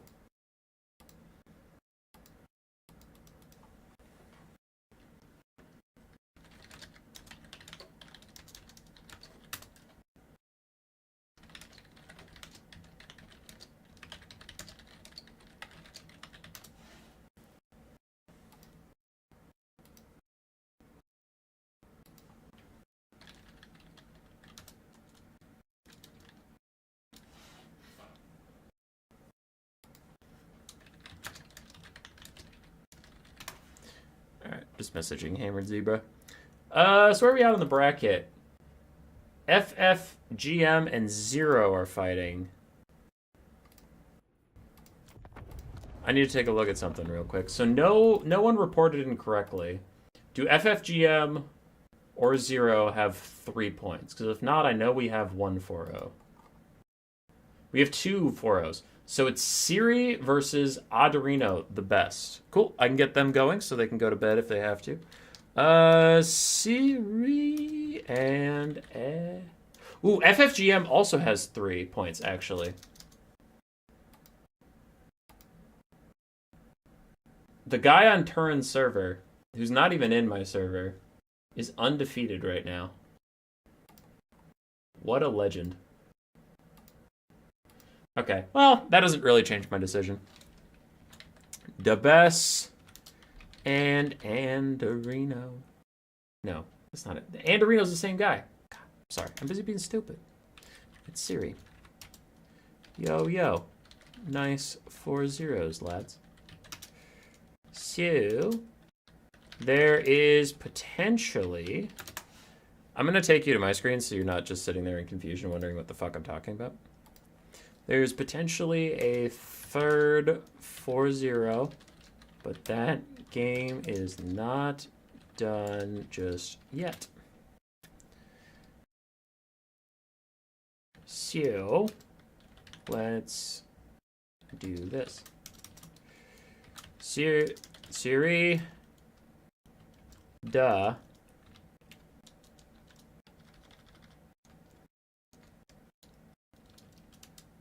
Oh, nope. Fuck that up.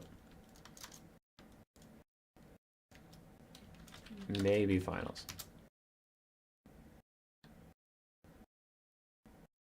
If that guy 4-0, then the winner of you two will fight him. If he loses, then the winner of you two just wins the whole friggin' thing.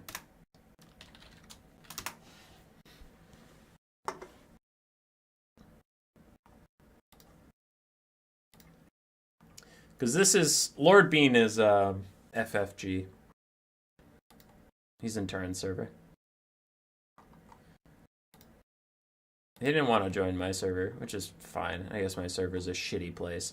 That you, promotion time, that you can join if you want to play in any of our many great, amazing tournaments. If you want to play in the new player tournaments, you go to give Rat Ogre roll, get the Rat Ogre roll, and then you can go into Hell Pit chat, hang out with other new players, play in our best of one practice pit with our unranked Discord bot ladder thing. Submit your replays to coaches and they can tell you what you can do better, all that good stuff. If you don't feel like you're a new player, or if you're a new player but just want to play other shit anyway, there's fine matches. You can play on our ranked best of 3 ladder with our standings, and we do host occasional tournaments on it, events, things like that. We also have the Warpstone Cup, which is currently sitting at around 98 submissions.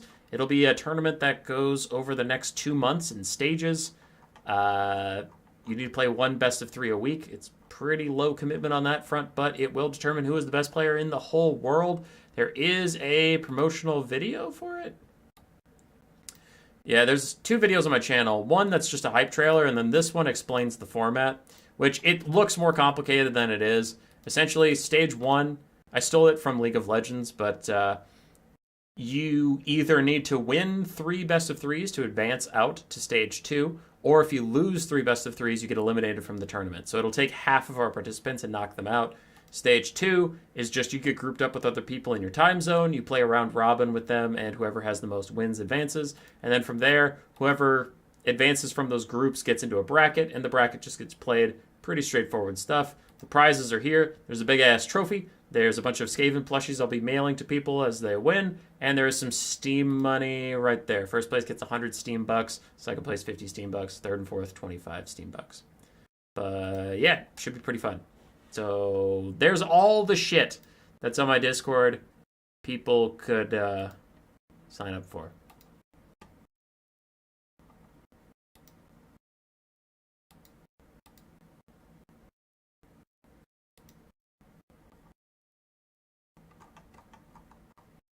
Sorry, I got distracted by a thing, but I do want to see what people are talking about here. Alright. Cool. Cool. Back to what we're doing.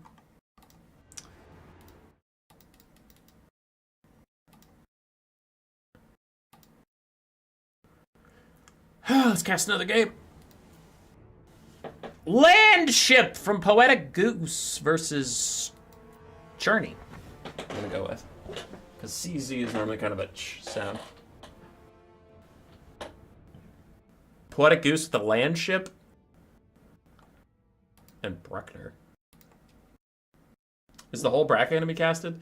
I'm still working on how to cast stage 1 and 2. That'll be a little hard, but I'll cast as many of them as I can. What up, Booch?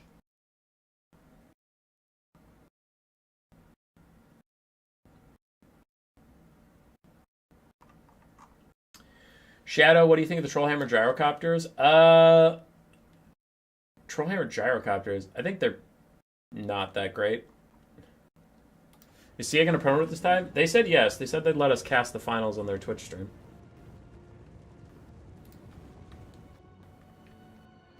Kolok and the Nurgle Sorcerer are really going to have the best romance. Alright, focusing up on this game, shall we? The Empire taking Theodore Bruckner with his Baleflame Amulet if he dies, and Fearsome Combatant otherwise. We have a bunch of spearmen in the front line. The Land Ship, which apparently is facing that direction now, though I supremely doubt it. And then we have some Empire Knights, Boris Todbringer, Outriders, Grenade Launchers, and a couple Archers, basic Archers.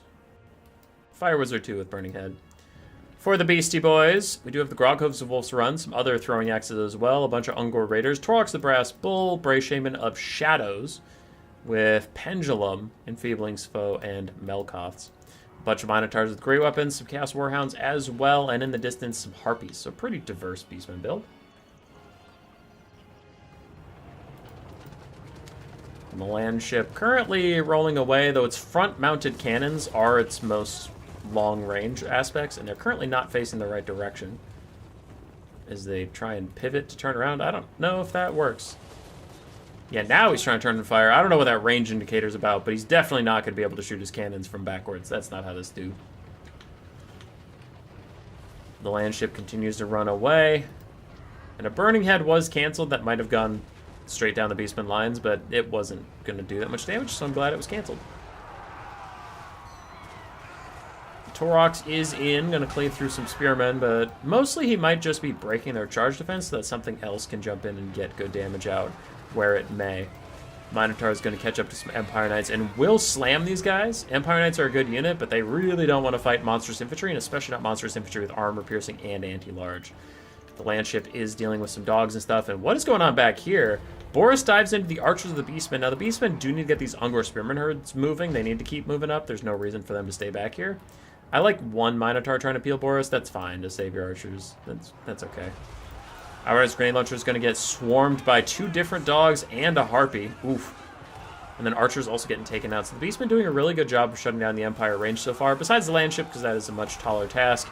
And in comes a Burning Head, pokes some of the dogs, and the Harpies might get their leadership to rout, but not before they take out those Outriders, and the Minotaurs in the back still slamming through Empire Knights. That Mino has taken out 2 Empire Knights. Boris and the Land Ship still being annoying, though the Land Ship is getting caught up in some Minotaurs right now. Will be taking a bunch of damage from those guys unless it can continue to path out of here, which it is trying to do, and Boris is also helping out over there. So that's something, but it looks like the rest of the Empire line will be sacrificed as Theodore Bruckner is kicking the shit out of Torrox right now. My word. Torrox is going to start to ignore him, try and go for the Archers that are harassing him in the back, and Minotaurs might have to be pulled up to help him out later. Other Empire Knights still getting kited out. The Beastmen have killed a lot of Empire State troops. And they did a lot of damage to the Land Ship, I'll give them that. It's down to half HP. But Bruckner is going to beat up on Torrox unless Torrox gets some help soon. And the Bray Shaman of Shadows also had a bad time sitting in some Spearmen for a bit. So the Beastmen losing some crucial HP off of their biggest targets. Their Chaff's all doing fine. Their Minotaurs are doing very well, but it's Torrox and the Caster that have lost all their HP. Nice burning head down the line. Should delete about 2 units of Ungor Spearman herds. There they go. There they go again. Never mind. They're going to barely hold on. Barely. Keyword. Torox continues to do battle with Bruckner and all these Empire Knights. He apparently doesn't run from shit, even though he might want to. The land ship continues to harass all these archers. Ever since it didn't stop in the Minotaurs, it has been doing significantly better. Bruckner and Boris going to team up to take out Torox once and for all, and the Beastmen will lose their leadership. Outer's Grenade Launcher is still getting pressed by the dogs. Don't know how they haven't shattered it by this point. These Minotaurs get destroyed by the Spearmen. Empire State troops are pretty good. The land ships caused enough disruption in the back. What knocked him over? Oh, the land ship fired a cannonball at him. Got it. Anyway, land ships caused a lot of disruption. It hasn't actually gotten too much value, I don't think. 1,000's actually pretty darn good. Those Minos again surround this thing and start beating up on it. Archers trying to chase it off, but regardless, I mean, Torox died. The Beastmen are suffering a mass rout, and they might have traded it all for the land ship, which is still deleting. It's just deleting Minotaurs as it runs away. Feels pretty balanced. Deal with the land ship, you almost have to go exclusively with armor-piercing missiles, because it just doesn't take any damage in melee ever. Anyway, Beastmen at this point don't know what they can honestly do. They're trying to kill Bruckner with archers, but if they do kill him and he's in melee contact with anything, that thing is going to get deleted. Caster is dead, Minos are gone, we just have some Centaurs and some archers.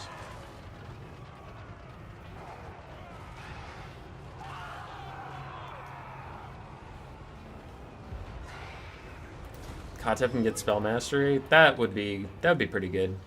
He could use it to really differentiate himself from Arkan. Kotep's like fine, but Arkan is still better in literally every situation in my opinion.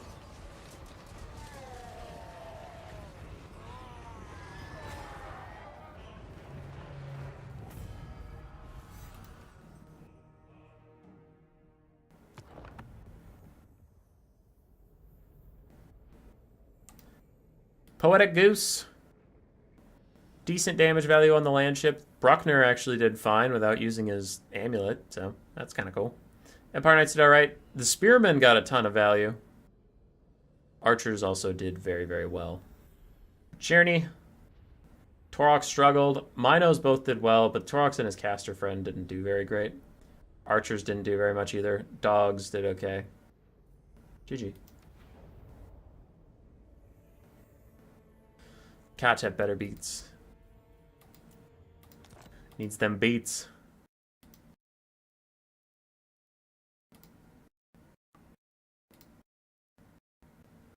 Okay. Tzeentch versus Nurgle or Khorne versus Dwarves? I'll grab them both 0 and just see which one looks more interesting, or if we still need them.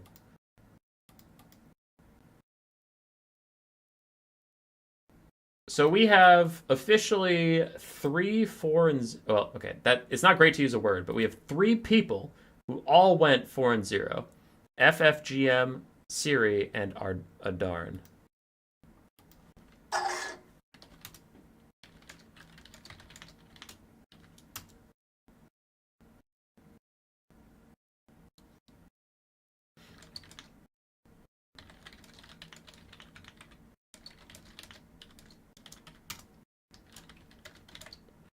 I'm just explaining to him what's up.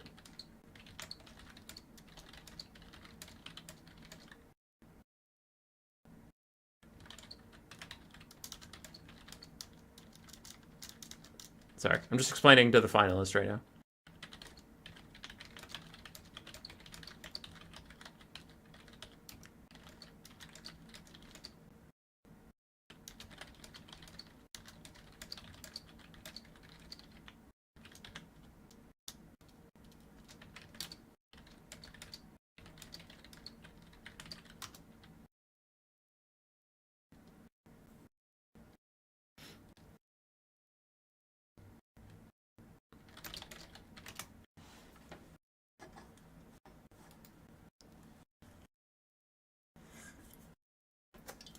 That's an empty soda can. That doesn't have much water in it either. Guess I'm just schlucking down thing. All right, cool. Lord Bean is in.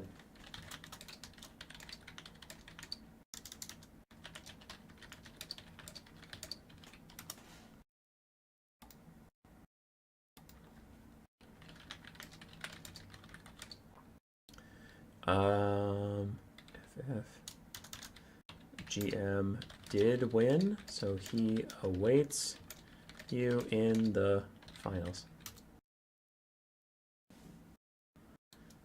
Did you play the best?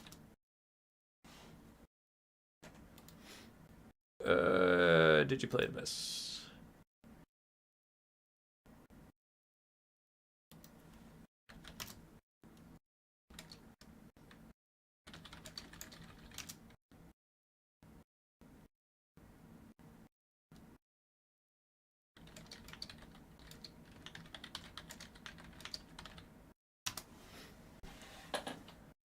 Okay. We have people working on things. That's a steam tank. That's Lord Bean. Let's fucking go.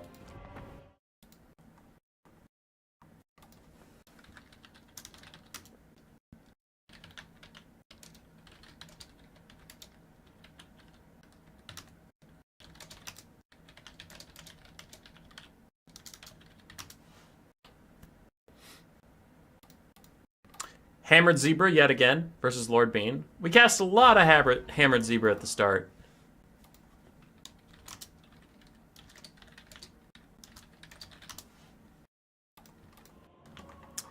So let's get on with it. No more stalling. No more of this nonsense.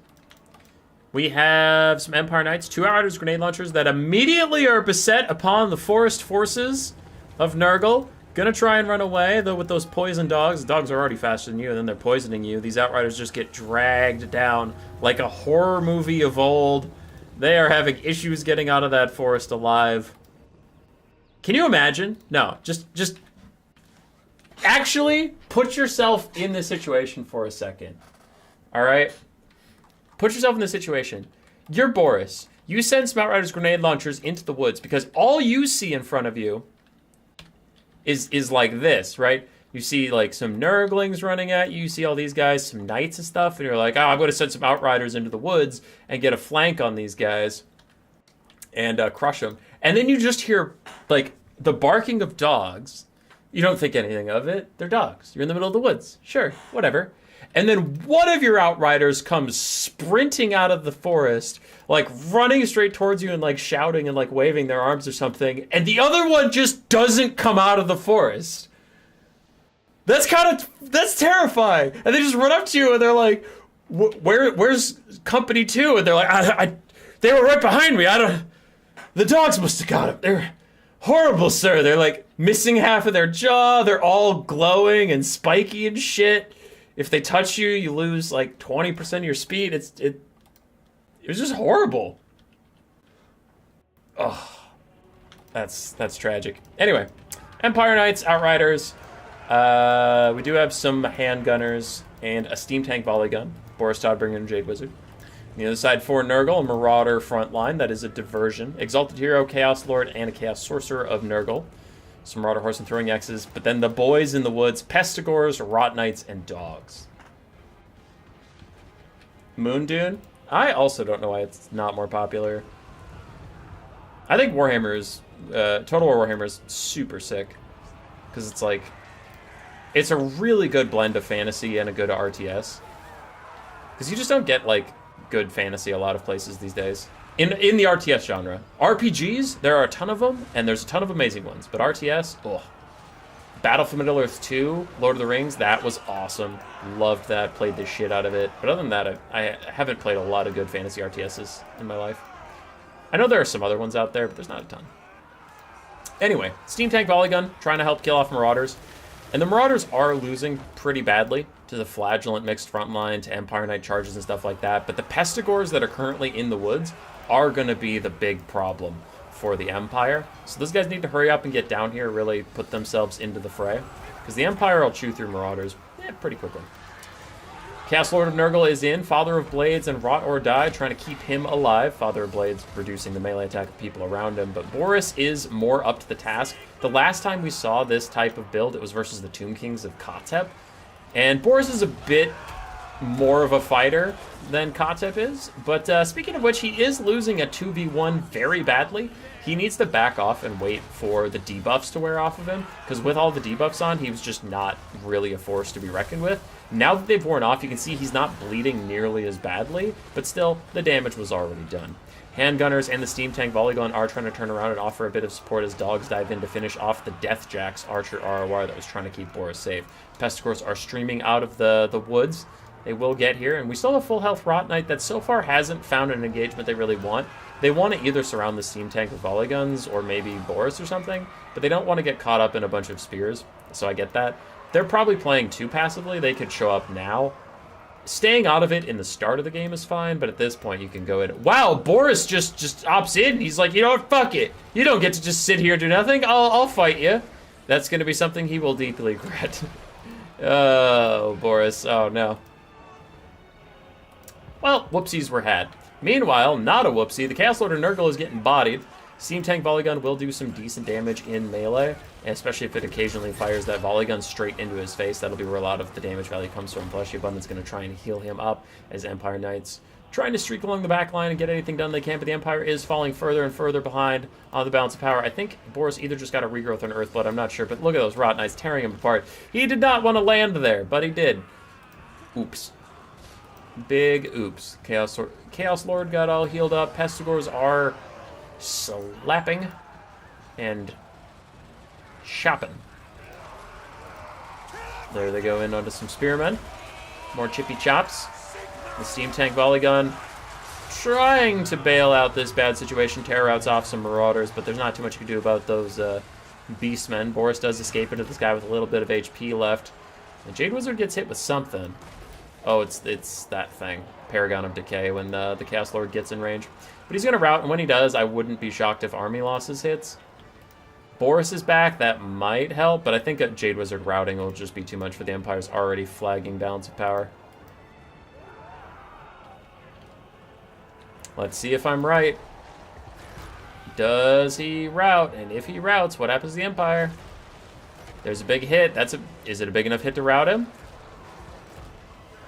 God damn, he's holding on. I'm waiting with bated breath. I want to know if I was right. If he routes, is it over? Oh! Oh, he did it again! Second time of the night. I knew it. I knew it. You know why I knew it? Because I'm the best. You know why I'm the best? Because I was born that way, because I was the fucking greatest. When I was born, the people at the hospital, they picked me up and they said, this baby is the fucking greatest. He's going to cast the best game of all time. It's Warhammer 3. You don't know it yet? It's coming. And then they threw me in the garbage bin. 7 days later, I was adopted by a family of rats. Well, I wasn't adopted. They accidentally kept dropping cheese on me, and I ate it to stay alive. Is Norska worth using in land battle? Yeah, they're solid. Middle tier. Not amazing. Not bad.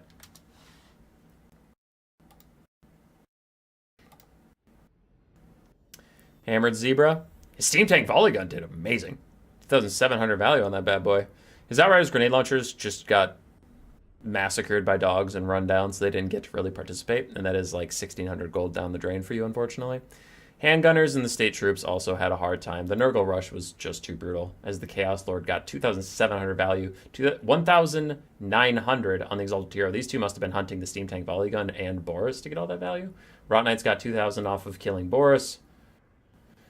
And then Pestigores did okay. The dogs, yeah, they got a ton of value off hunting down those Outriders. Marauders did fine too. GG. Lord Bean.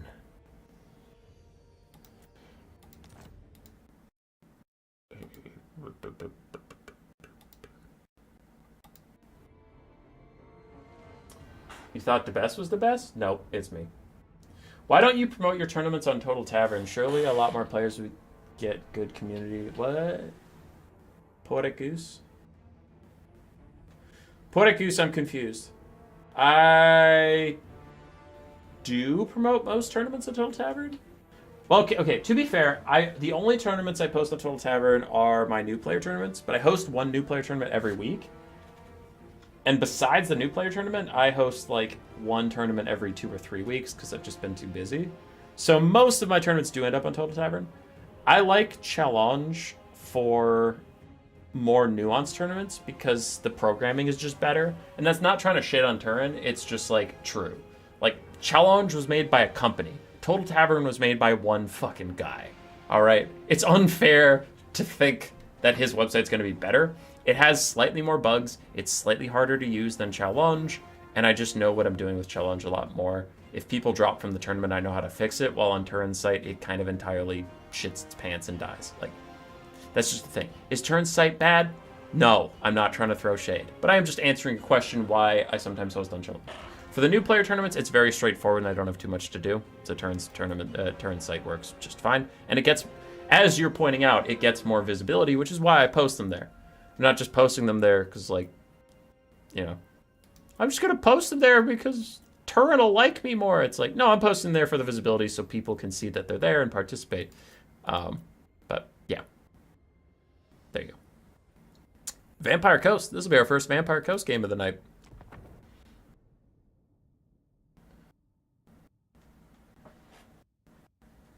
That Boris dive was a whoopsie. It was. We have Hellion versus Corvusclave. If you don't know Corvusclave, he's a legend. He's a fucking legend. This man shows up for most of my new player tournaments, takes wacky-ass builds, including this Khorne one, never sends me a replay, leaves, no questions asked. All right? He's great. Because you know he's not in it for the fame, which, if you're in it for the fame, you're a bad person. But he's just in it for the violence. Never sends in anything to be cast, doesn't care if he shows up on the big screen. He is just here to play wacky-ass Khorne builds. And that's it. That's not nice. You shouldn't say that people want to be on stream are bad people. Well, 1, I was joking. 2, I was joking. And 3, I also only ever joined Turin's tournaments back in the day because I wanted to get on his stream. And then I learned that I liked multiplayer. But I only started playing because I wanted to get on stream. So actually, I was the most vain person.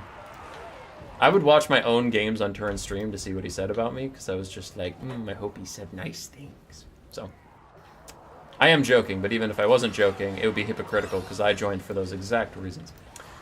Anyway, for our first Vampire Coast game of the night, we do have Count Noctilus on foot with Melkoth's Invocation Heck and his summon. We have some Fell Bats, some pistol mobs that were put in the Vanguard to get a little bit of poke out before the game really got started. Lamprey's Revenge, and then a bunch of Deckhands mobs and Depth Guard with 2 Mortars for a bit of support. Animated Hulks for some mass as well. On the side of Khorne, we have Flesh Hounds through the front line, Marauders, Chaos Warriors with Halberds, Chaos Warriors with dual weapons, Minotaurs of Khorne, the Blood Shrine of Khorne, the Cultist with his Bloodletter summon, and Valkia. Now, Khorne did get a bunch of buffs coming into the live patch. His whole front line got cheaper, his Chaos Warriors got cheaper, and demonic units, there aren't really any here. I guess there's 2 Flesh Hounds, but demonic units did get a leadership buff, but mostly Khorne is relying on those cheaper frontline units to get through this. Lamprey's Revenge in a bit of a pickle, fighting Minotaurs and Halberds. They do not like that and are going to start to run away. They get an Invocation to Heck, though they're currently on fire, so they're not actually getting that much healing from it at this moment.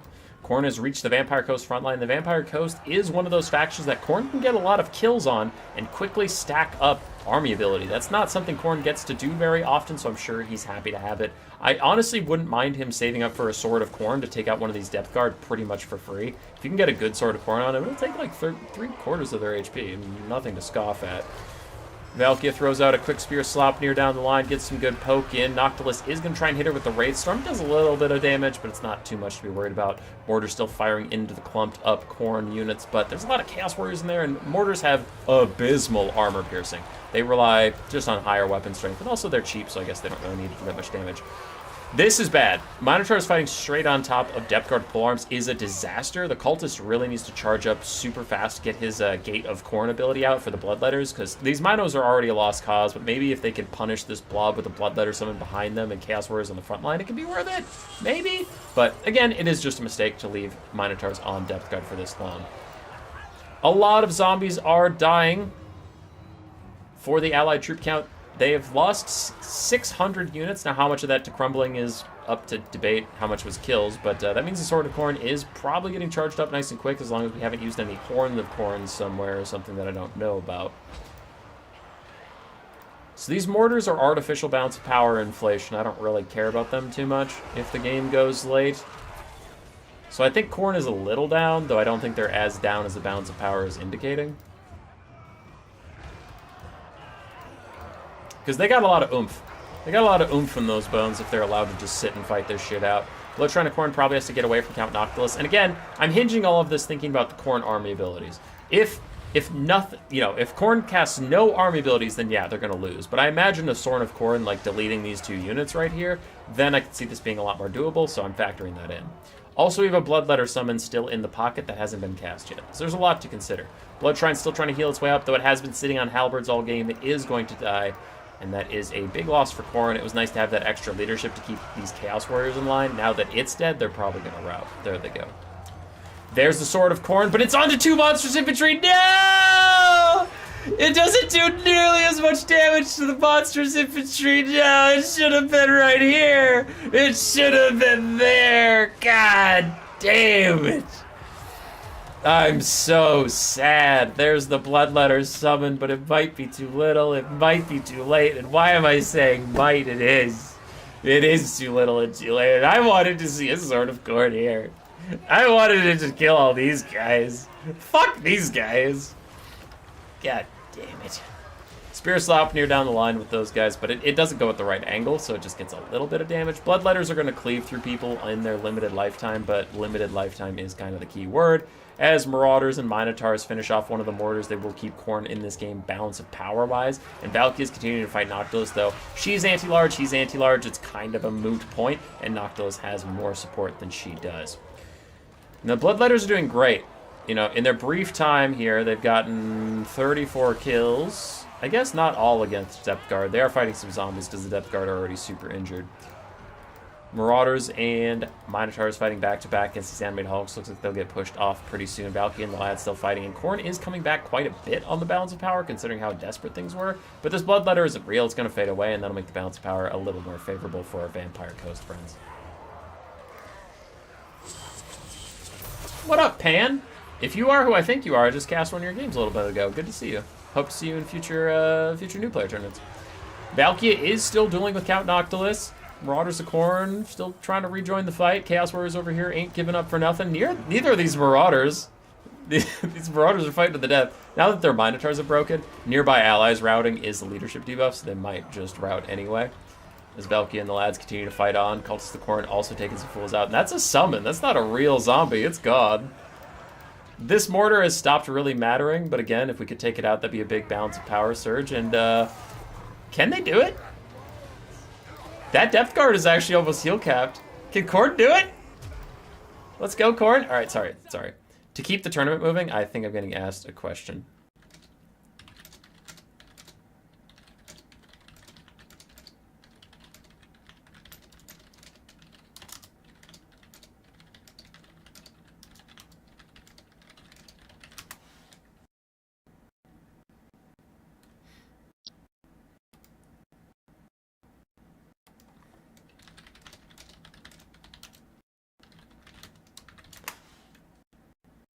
Alright, sorry, just setting up the finals thing.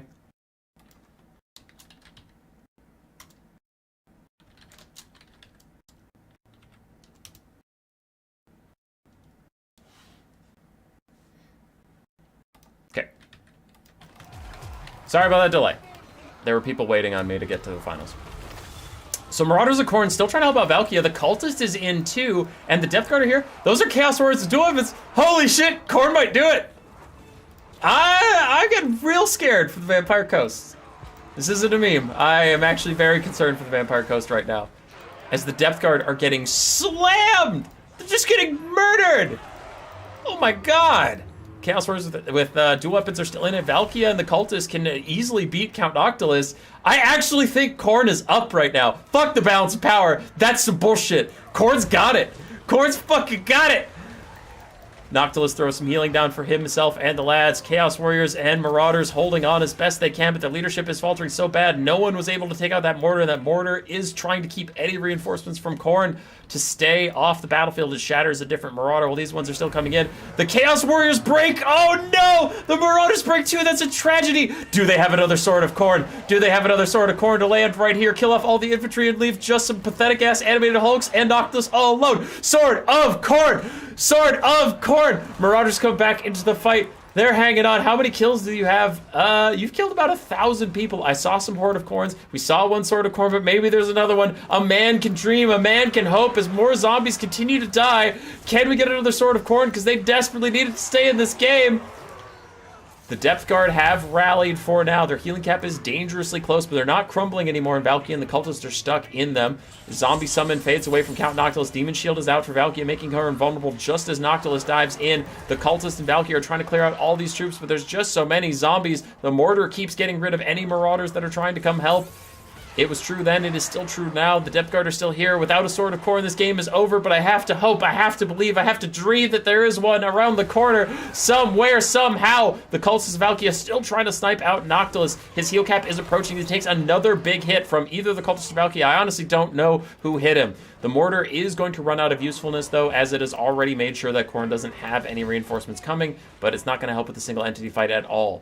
The Depth Guard are almost heal capped. Valkia's taken a ton of damage. She is slowly whittling away. The Cultist hasn't been able to hit Noctilus in a long time, and at this point, I would think that we would have gotten our Sword of Khorne if we were going to get it. I don't think it's coming, and that means Valkia is going to rout. That means Army Losses is going to hit, and it was a very close game from Corvus. You'll love to see it. It was a good try, but knowing how it all of a sudden went at the end, if that first Sword of Khorne hit those 2 infantry units we were looking at, not the animated Hulks, that would have been it. That would have been it. That would have been the game. God damn. Mortars did pretty well. Animated Hulks, they're not going to get a ton of value, but they're not useful for dealing damage. They're there to block some stuff up. So that was pretty good. Depth Guard did amazing. Well done, lads. Well done. That was a banger. Shit slapped. Overall good value on a lot of things.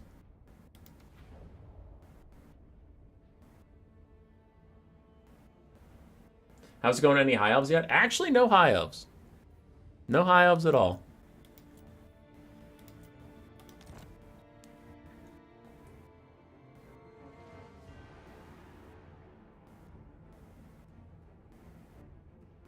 That this real human boy would be able to forever predict accurately army losses. That was nice.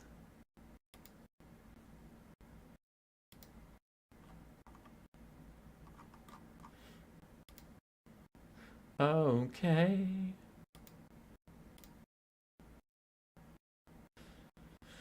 Debes or Siri, do you guys have the replay? Debes, are you still in chat? Do you have the replay for semifinals? Or not? Looking through these 3, we've cast everyone. Yes, we have cast everyone at this point. So now we can just cast whatever looks fun. We have some more Corvus Glaive, ladies and gentlemen. Except, what is this? Zero is playing Khorne versus Corvus Glaive. That is a crime, and therefore we must cast it. All right, Debes, if you could send that to me, that'd be great. Zero versus Corvus.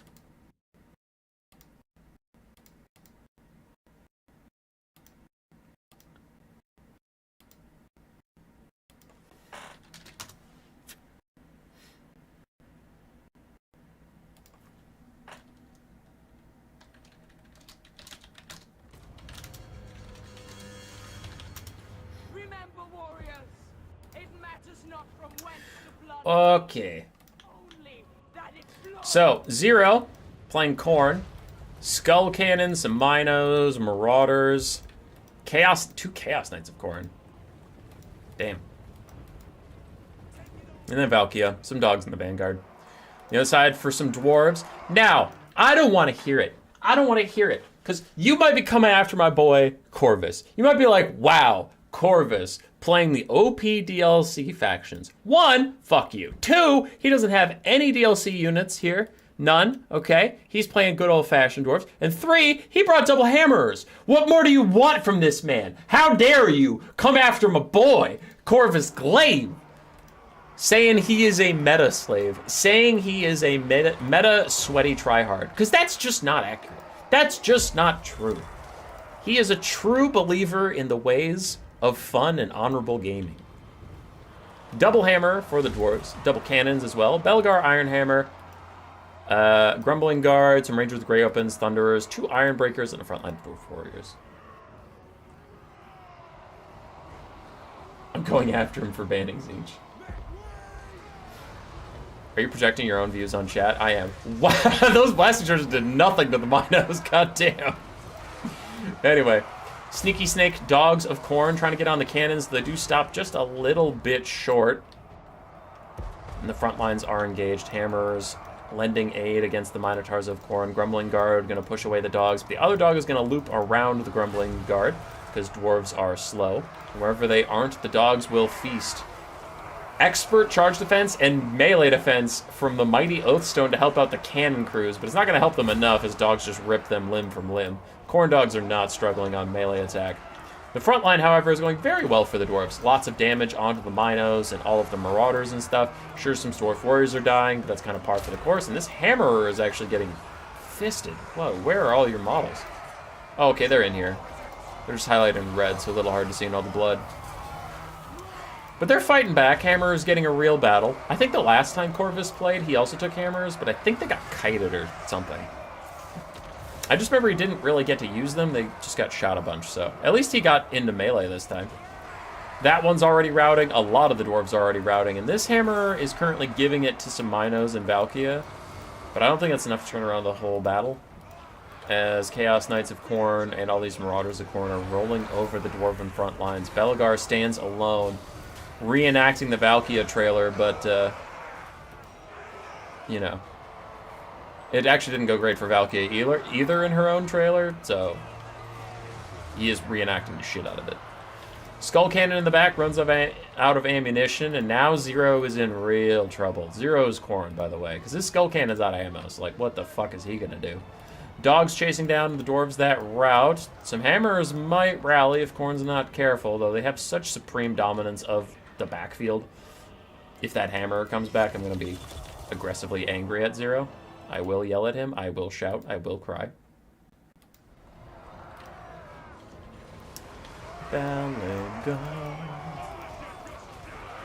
And it's looking pretty Jover.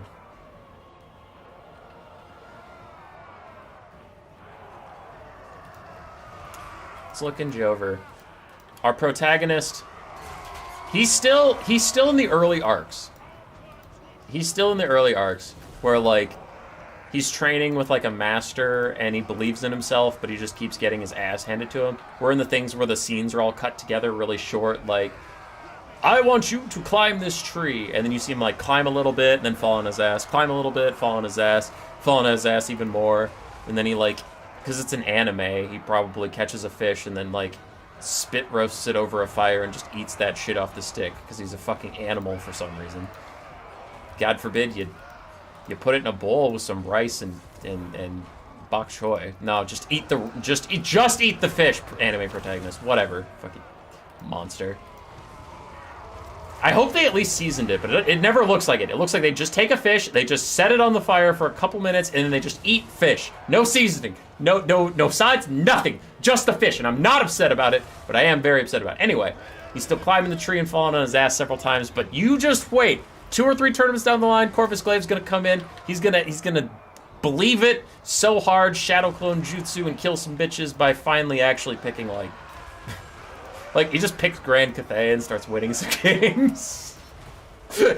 That's his arc, is he doesn't learn how to play these factions, like, at a super top tier level. He just starts picking the boring shit and winning games. Oh, God. Never change, Corvus. Never change. I love casting his games for the new player tournaments. They're always funny.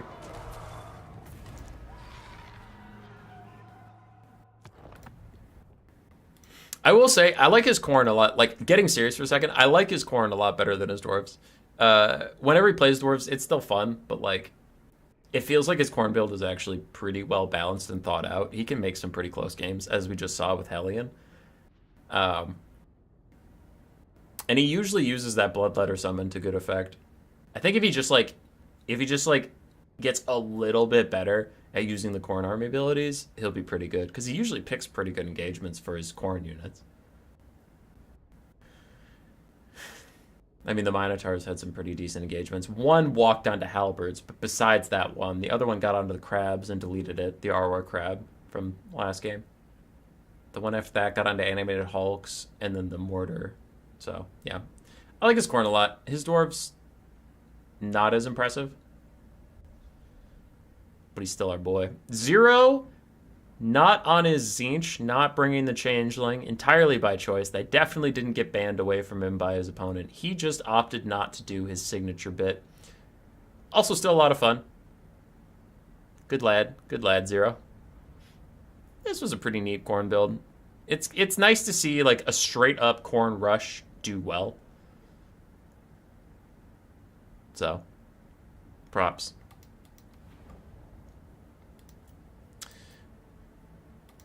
All right, we have an important game. This is a semifinal. So, Debes, Siriath, I believe I got that right. Debes, Siriath, and then Lord Bean all went 4-0. So this is the semifinal between Debes and Siriath. What up, CJ?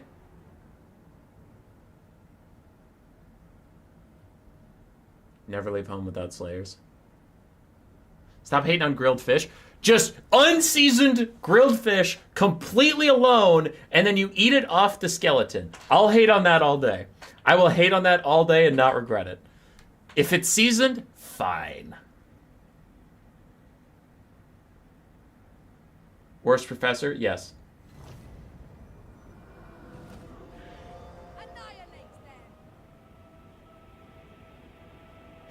Protagonist just gives into the easy route.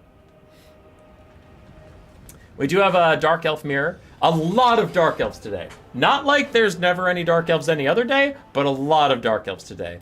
From Debes versus Ciri. We have Crows of Cain, a Dark Elf Sorceress of Dark, a War Hydra, Master on his Velociraptor mount, then Black Ark Corsairs, Witch Elves, 2 Dark Shards in the back, and some Cold One Knights on the flanks, including Cold One Dread Knight ROR. That's the Ebon Claw. On the other side, we have 3 Cold One Knights regular, 4 actually, 4 Cold One Knights regular, 3 Witch Elves, 1 Dark Shard, the Siren of Red Ruin, and Marathi up in the sky with Soul Stealer and Power of Darkness.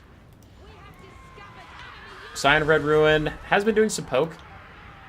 With the projectile changes, she actually does do a lot more damage, but a lot more damage versus infantry because she spreads out her shots instead of firing all 3 of them in the same place. But I believe on the advance she was just shooting at single entities, so she's not going to get the benefit from that. She's fine at poking single entities. I was just saying she gets increased damage versus infantry after the patch.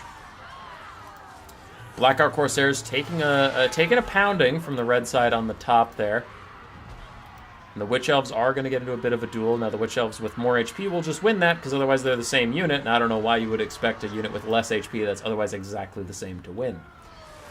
Cold Knights 2v1ing over here. So the red team is getting much better engagements on the south side of the battlefield from our current perspective, but the north side is going terribly for them.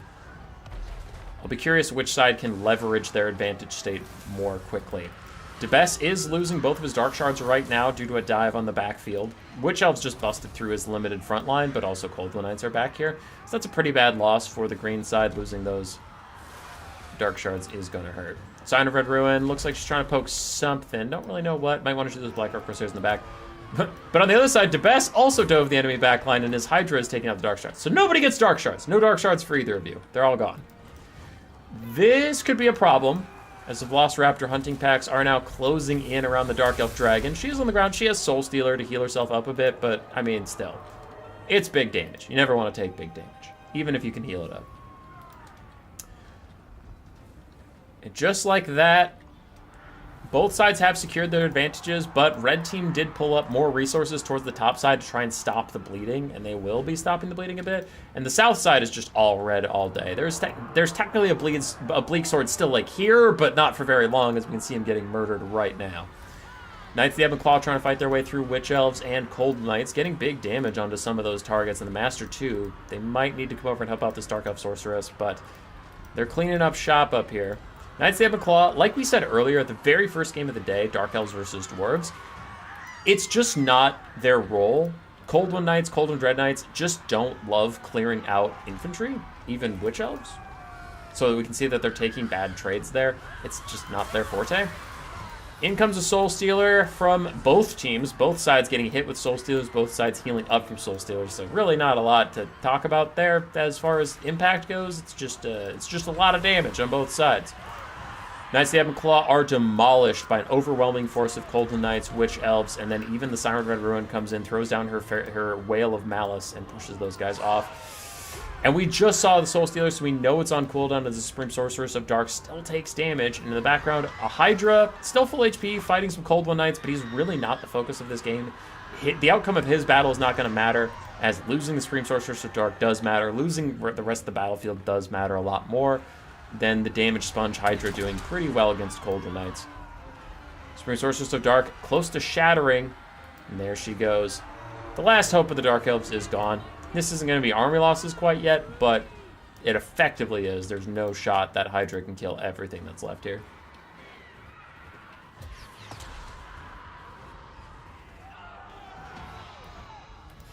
Incars, another legend of the new player tournaments. What up, dude? How you doing? Hope you're well. We have missed you. War Hydra is pretty much the last man standing for Debes and the green Dark Elves. The Master's over there trying to fight Witch Elves, which is not exactly what he wants to be doing with his day. Big Soul Stealer. They need to do enough damage to the Hydra to get army losses to proc, but not enough to get its healing to proc, because otherwise they're going to have to keep fighting it for a while. There's army losses. No heal. So the game is over. Ciri advances to fight Lord Bean in the finals, which that game is ongoing. It's not done yet. Hydras are useless in the matchup? Yes, they are. They're not useless in every matchup, but this one, yes. Cold and Dread Knights did get a good amount of value when they got that fight up in the top side. It was just when they had to fight, like, literally a 6v1 that they died, which I don't really blame them. They got absolutely mobbed. For Ciri, good Cold One Knight usage. Witch Elves also did very well. Bleak Swords, their Dread Spears and Dark Shards got rolled, but everything else did pretty darn well.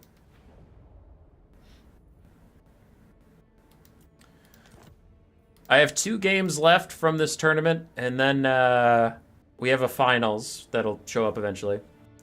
So what do we cast? Do we cast more Corvus Glade Corvus Glaive and Hammered Zebra? We've cast an awful lot of them tonight. To be fair, we've also cast a good amount of Lord Bean and Zero, but let's pop in on Lord Bean and Zero. Come on, guys. Let's just take a little pop in. This isn't just the Corvus show. God, I wish it was just the Corvus show. That's all I want. A best of 11 between Corvus Glaive and Anticity. That's what I want.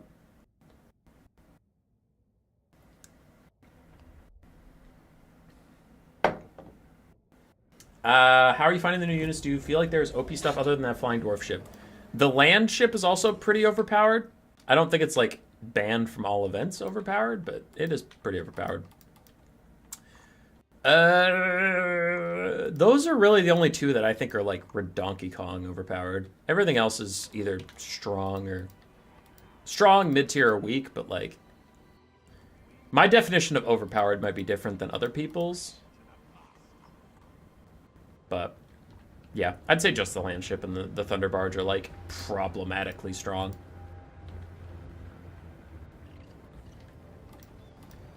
For Zero, he brought the Changeling. Who knows what he's going to transform into. Forsaken of Tzeentch and Spawn. This is a throwback. This is the original Tzeentch frontline from the launch of Warhammer 3.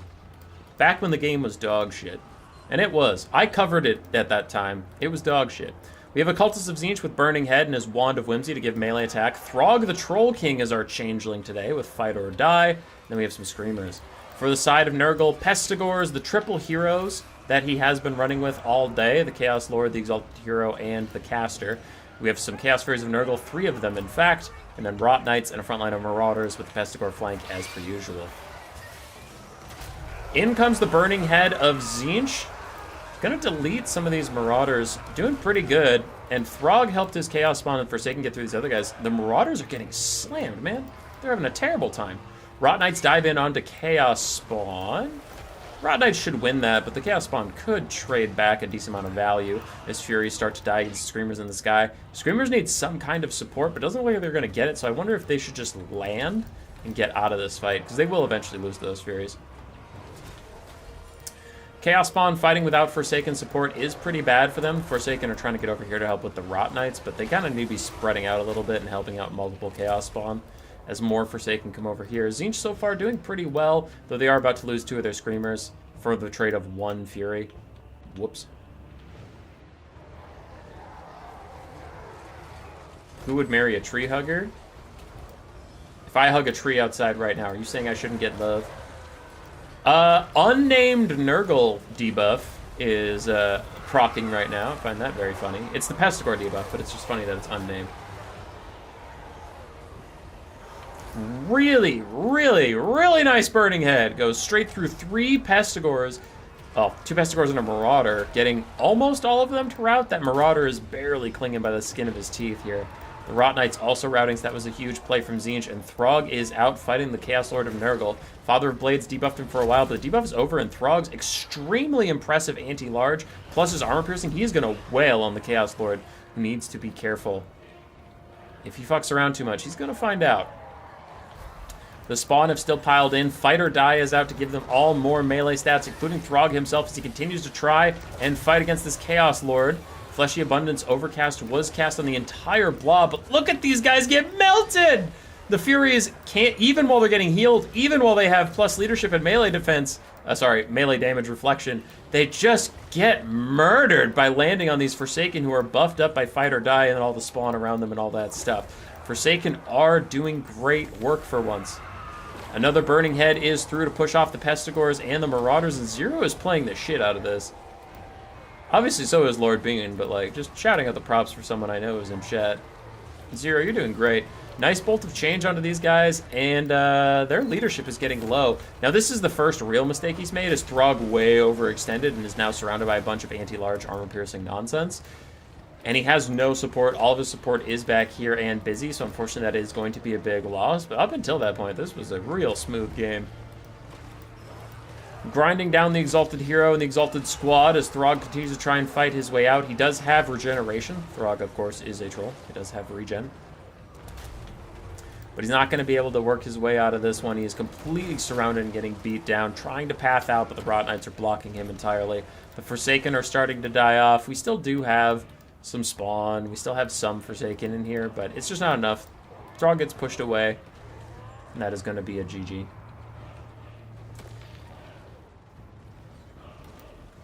But the Forsaken did real good for a bit. They did done do real good.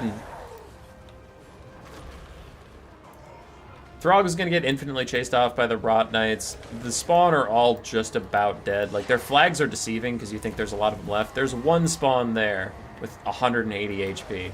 There's one Spawn here with 140, so there's really not that many left. The Cultist is full health, but that's really all that's keeping the balance of power here.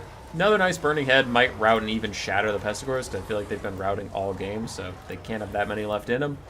But it's just not, it's not like enough to win the whole game.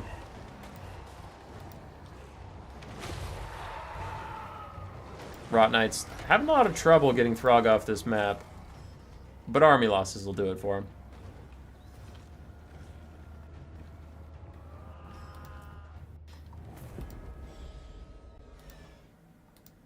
That was fun. Nice job. Nice job.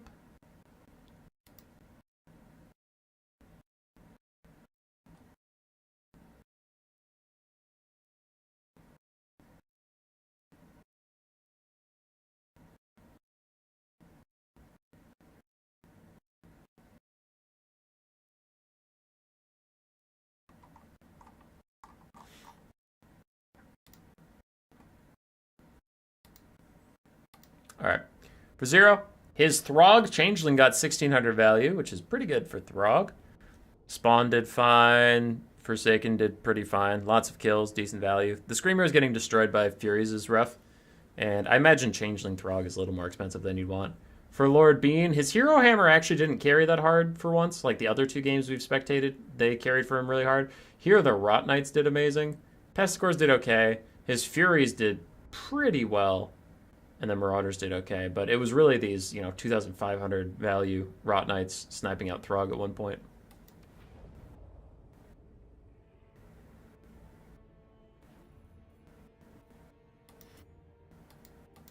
We only have 1 replay left while we wait for the finals. So we should have 2 replays tonight. This one, and then the finals between Ciri and Lord Bean. Hammered Zebra versus Corvus Glaive.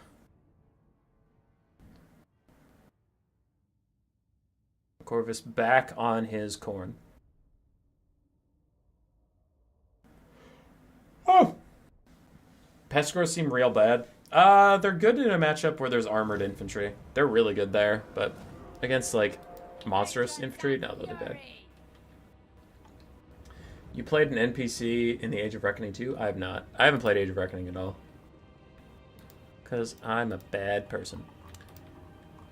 Alrighty. Hammered Zebra, triple Dark Rider Peter Crossbow, 2 Dark Riders regular, some Cold One Knights, Marathi, and a Firecaster, Burning Head, Fireball, Pit of Shades, Melkoths, Soulblight, and then the Wand of Crydon, and Doom and Darkness. That is a lot of spells, my guy. There's a lot of spells.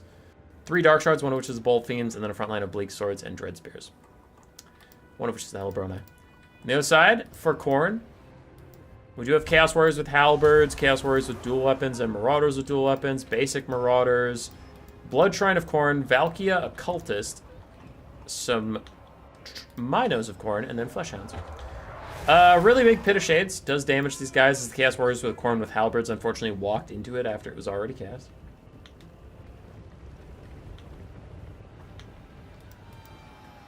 The Marauders of Khorne running straight into Bolt Fire. Fleshhounds of Khorne get charged by the Cold Knights downhill out of the forest, so they will lose that engagement quite badly. Valkia is in. Can she get her Spear Slopnir down? I really want to see the Spear go down the front line, kill the front line, and pressure the back line by winning the front line super hard. I actually have really soured on using the Spear on the back line because it's not like going to kill them or anything. Oh, the betrayal! A huge fireball into the back of Marathi. Does a bunch of damage to her as Valkia uses her as a Dark Elf shield. I would say human shield, but she's not human. Khorne has hit the front line. They're starting to try and push through, and already Bleak Swords are dying. Valkia continues to fight with Dark Shards and the Blood Shrine of Khorne, just running around, being annoying. Hanging out. And very quickly the Dark Elves are in trouble. There goes Soul Blight, reducing their armor and weapon strength. And the repeater crossbows trying to back off and do some kiting. Those sneaky Fleshhounds came up and around the trees and snuck up on these guys where they weren't looking. They still don't seem to notice that they're under threat, though to be fair, the Fleshhounds also really aren't doing that much damage, which is weird. I feel like this always happens with Fleshhounds. Sometimes they shred fools, and then sometimes they do literally nothing, and I don't know what the difference is. Anyway, Khorne's front line has taken some beatings in certain places. They did punch through where they needed to and did, pretty darn good. Not really complaining. But it's just not all swell for them. Marathi is taking some damage from Valkia, and the Spear Slopnir tries to help the Minotaurs out as they fight the Bolt Fiends and Cold One Knights and the Hellbroni. Probably means these Minotaurs are going to die, but Marathi might die in trade as Valkia is trying to chase it down. Marathi is faster, so if she can get away for even a second, she can stay away. As these Fleshhounds, what is going on? They just are doing no damage. I guess it's because they're bunched up like this, but that's really cringe. So, I feel a bit bad for Corvus there as he set them up to succeed, and they just decided, no, I will not succeed.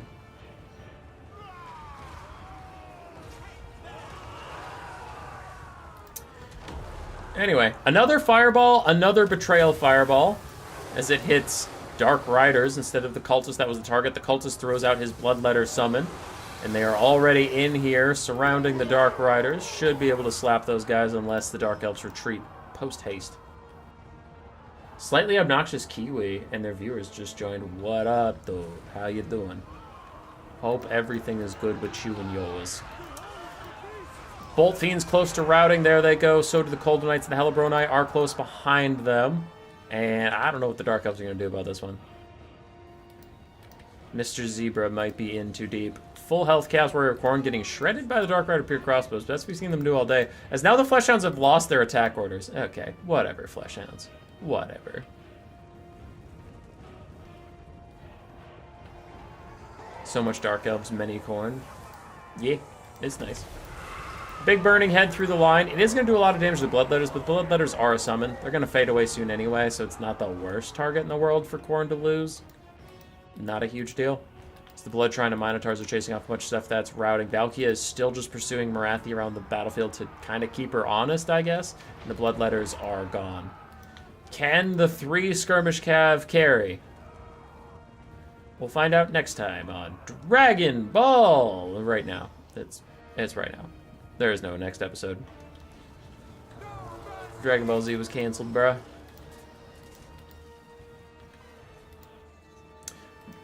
Valkia flying right in front of these 3 Skirmish Cav is costing her a lot of HP. But the Dark Elves continue to lose balance of power. This is one of those, like, games where I don't know why. It feels like the Dark Elves are doing some good stuff to try and get back in the game, and somehow, no matter what they do, they keep losing balance of power. Like, the game is just sick of them. Like, yeah, you lost. We get it. They're like, no, wait, I just got a ton of damage value and didn't lose anything. Yeah, you did, kid. Go home. But I just killed the enemy lord. Nah, you didn't. Fuck you. And just army loss him.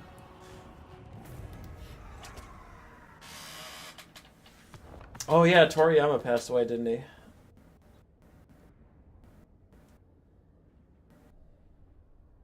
What up, son of Kiernan? How you doing? Though you're way in the past, judging by your comment.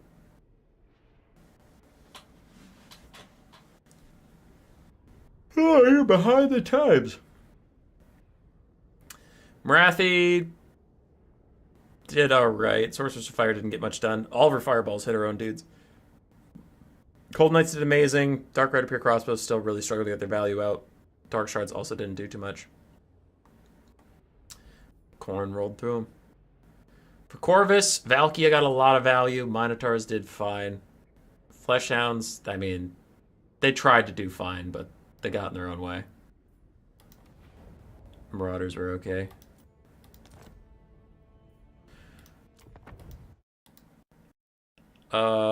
Lord Bean joined my Discord. Why? Why would he do that?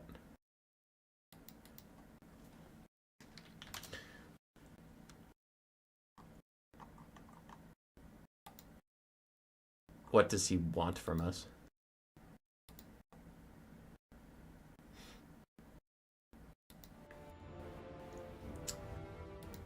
Okay, fine. I'll do a channel promotion while we wait for the finals game to show up. Ladies and gentlemen, there are 96 of you here right now. At this time slot, my average is 45. Believe it or not, that is the stats. We normally have 45 people watching. We now have 95-ish, right? That means there are roughly 50 of you that are not subscribed, because otherwise you'd be here every single night we're streaming. Now, why would you subscribe? We do funny meme content. We do early access content. We do a weekly new player tournament every week. We never fail to do it. It is always there. We host other fun tournaments. Sometimes I play and try and help you out. Every day on the channel there is a video. Sometimes it is also replay casts of fun games people send in to me. You can send games into me and I'll look at them and I might cast them. You don't have to be the best player alive to get your games cast. Your games just have to be interesting.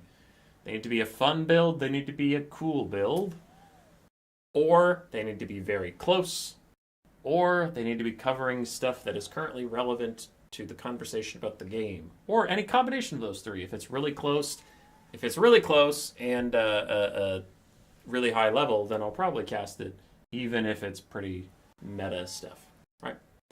So there's a lot of reasons to subscribe. You should do that. If you're not going to do that, then get the fuck out of here. I mean, you're welcome to stay and do whatever. It's fine. But get the fuck out of here! We are still waiting for the finals, so don't get the fuck out of here if you're waiting for that. Subscribers after this, stonks. I didn't mean to click on skirmisher, says AI. Alright, let's throw this shit back up.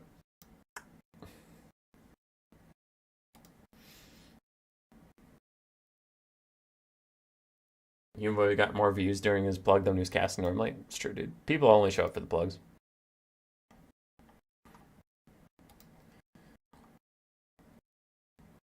Siri, are you in the chat still?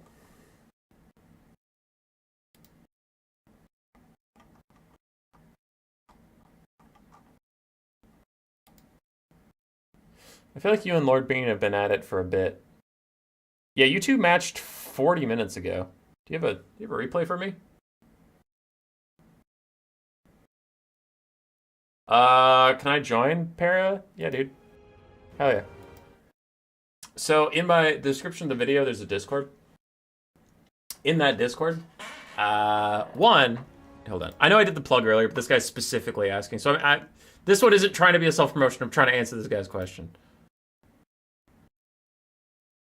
So if you go in my Discord, right, you join there. If you go down to give Rat Ogre role, that gives you access to our new player chats. And then we have this best of one practice pit that's unranked. It's just kind of for fun. Only new players can be in there. Or you can play on our Vermin League best of 3 ladder that has a leaderboard and shit. So if you're having issues finding people in your time zone, I mean, whenever you queue, other people are also probably awake. You can just also ask for people who are in your time zone. Or if you're caring about this tournament, I do host a weekly new player tournament. But there's also all these other tournaments that our other lovely hosts run, like Sun Tzu runs some stuff, Tequila Sunset runs some stuff, Tactical Lich runs some stuff, Zuri Han runs stuff. You know, so there's a lot of tournaments to play in if you care about not just my tournaments. But I do have every single week, I'll post something that looks like this. New player tournament, blank night, because I do change what night it is and stuff. But yeah, so could help. If you're Australian and looking for Australian players, you can talk to Lenorm. He knows a lot of the people in that time zone. Or Its Current Year is also in that time zone. Because it can be pretty hard to find people in that Discord, time zone. I am concerned that the finals didn't happen, or they did. No one sent me a replay, because these two matched up at 9:15, and if you look in the bottom right there, you can see it's 9:54. So I think that game happened. I think they just didn't tell me who won. In fact, I'm pretty sure it happened. He's offline now. I'm like positive it happened. Jesus Christ. All right, let's... We haven't seen a lot of factions today. Let's do some Slaanesh. All right. I'm going to message Lord Bean and see if he has the replay. Because I kind of want to know who won.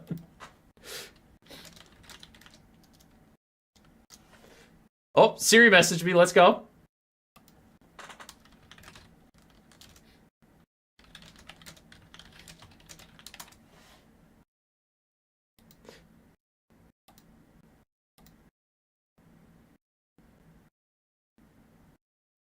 Tzeentch versus Slaanesh.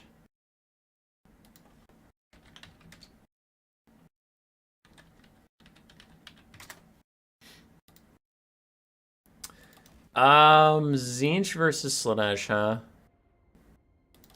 Well, it's not in vogue anymore, but I gotta take my boy Nakari. I gotta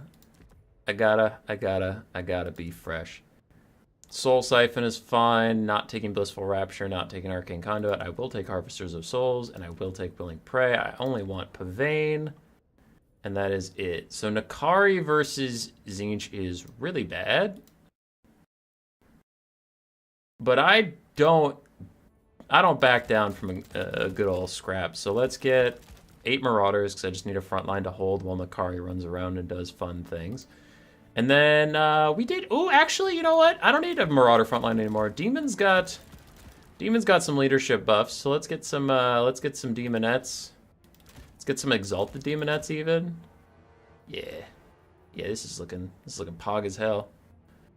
Aside from that, we'll get the Eternal Entourage to run around with Nakari, and then I need some Hellstriders. So how much money do I need? Oh, fuck you. I just want to know how much money I need. That looks fine. Nakari running around with the Eternal Entourage is pretty cool.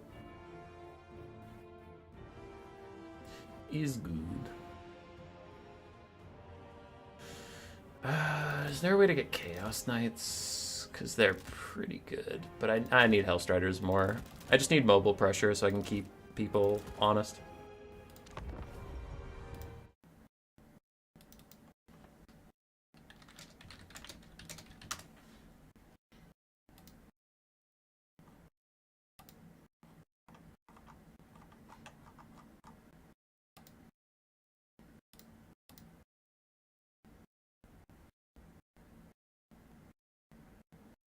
What do the Bringers of Galment do nowadays? They just have higher stats than their counterparts, which especially in the leadership department means they're pretty much unbreakable as far as demonic units go. And they have perfect vigor, which also helps them in the leadership department as far as demonic units go. So.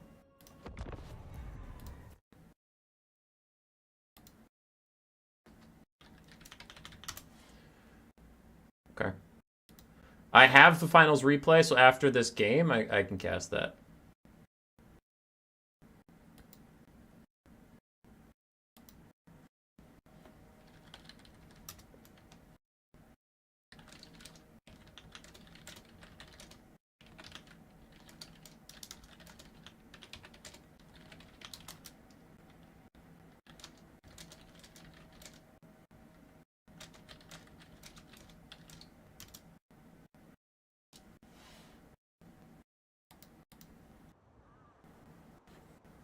Yee! Almost tipped over this coffee mug, and it was a gift, so I don't want to do that, or it'll break.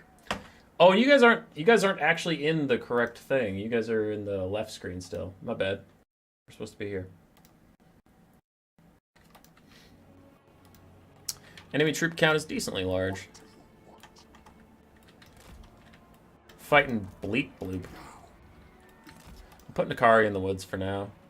No reason to really sit out there and get murdered if there's like a soul grinder or something. My front line moves up. Okay. Let's do 2 Marauders on each side of the rock. And then we'll do... Basic Demonettes are much faster than Marauders. I'm going to put them way back because I roughly want them to hit the enemy front line at the same time as my guys. Roughly. Okay, Eternal Entourage need to hang out with Nakari at all times. Then we'll have Hellstriders on each flank. And I need to try... Just because I fuck it up doesn't mean it's not the right thing. I need to not be stupid and engage with the Hellstriders like I usually do. I need to save the Hellstriders for running down things that route. But I normally just, like, instinctually throw Hellstriders against Chaos Knights and then they die. And I'm like, wow, Hellstriders fucking suck because I threw them against Knights and they died instantly. Because I'm kind of stupid like that. Ba-da-ba-da-ba-da-ba.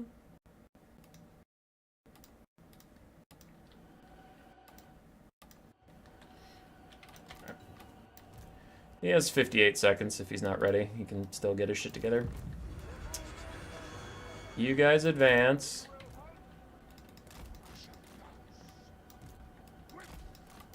Has anybody seen Dragon Ball Z Abridged? If you have, do you remember a scene where Vegeta is running forwards because someone found a Dragon Ball and he wants it? Anybody seen that? Because right now that's Nakari looking at this fucking guy flying in the sky, gonna rampage his ass to the ground and saying, do I get enough? Yes, I do. Mine! Mine! Dashing through the snow, gonna kill this fucking bitch. Yeah! Yeah! Oh!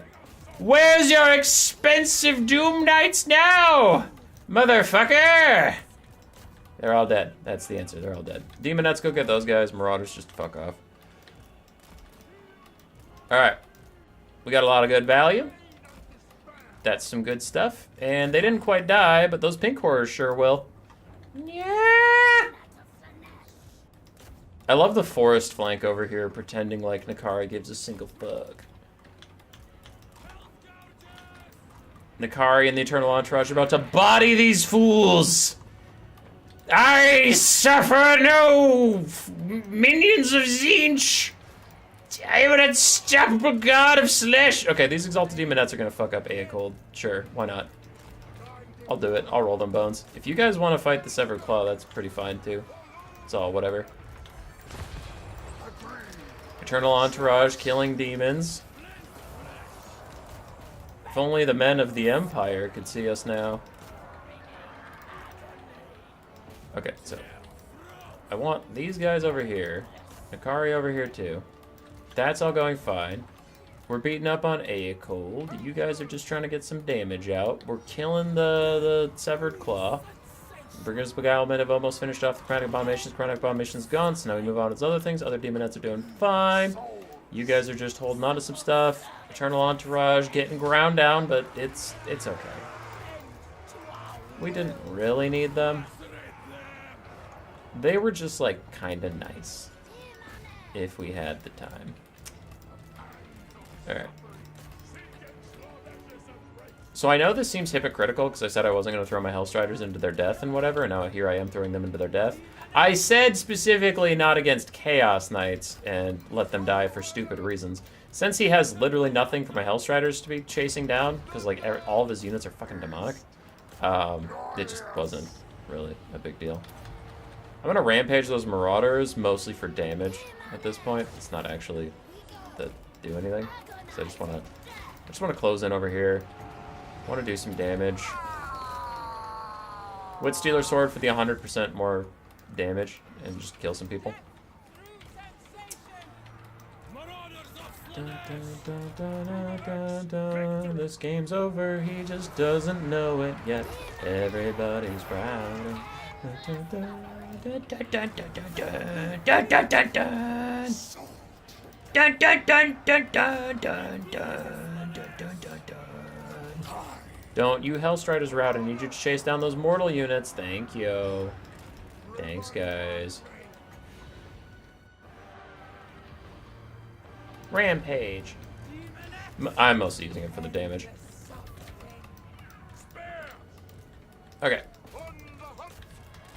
So the Hellstriders are going to chase down those Marauders for me and get a bunch of kills. I can use the kills to net Aecold. Netting Aecold will cause army losses. You know what? Fuck it. I'll stand in it. Send it. Send it! I don't even care! Kill my units! It won't save you! Nothing can save you from Nakari! Nothing! You will die, mortal! You will die.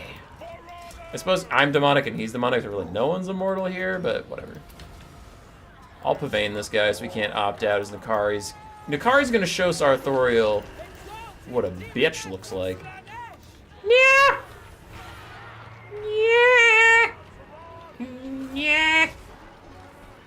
Yeah! Slaanesh OP.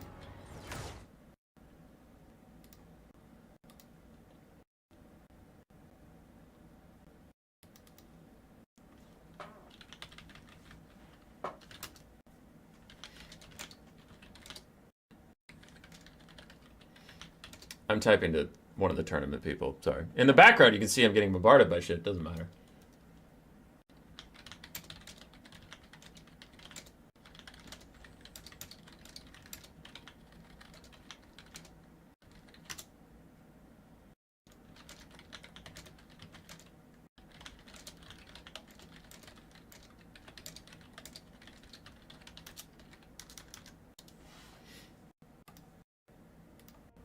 Okay. Ba-da-ba. Well done, Bleep Bloop. I liked your build. It was pretty chad. But it was no match for Demonettes. And Akari. Mostly demonettes.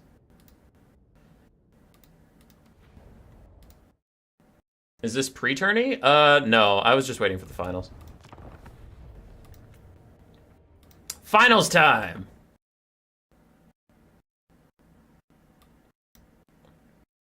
This is it! Who will win New Player Tournament number 54? Will it be Siri on the Beastmen or Lord Bean on Dark Elves?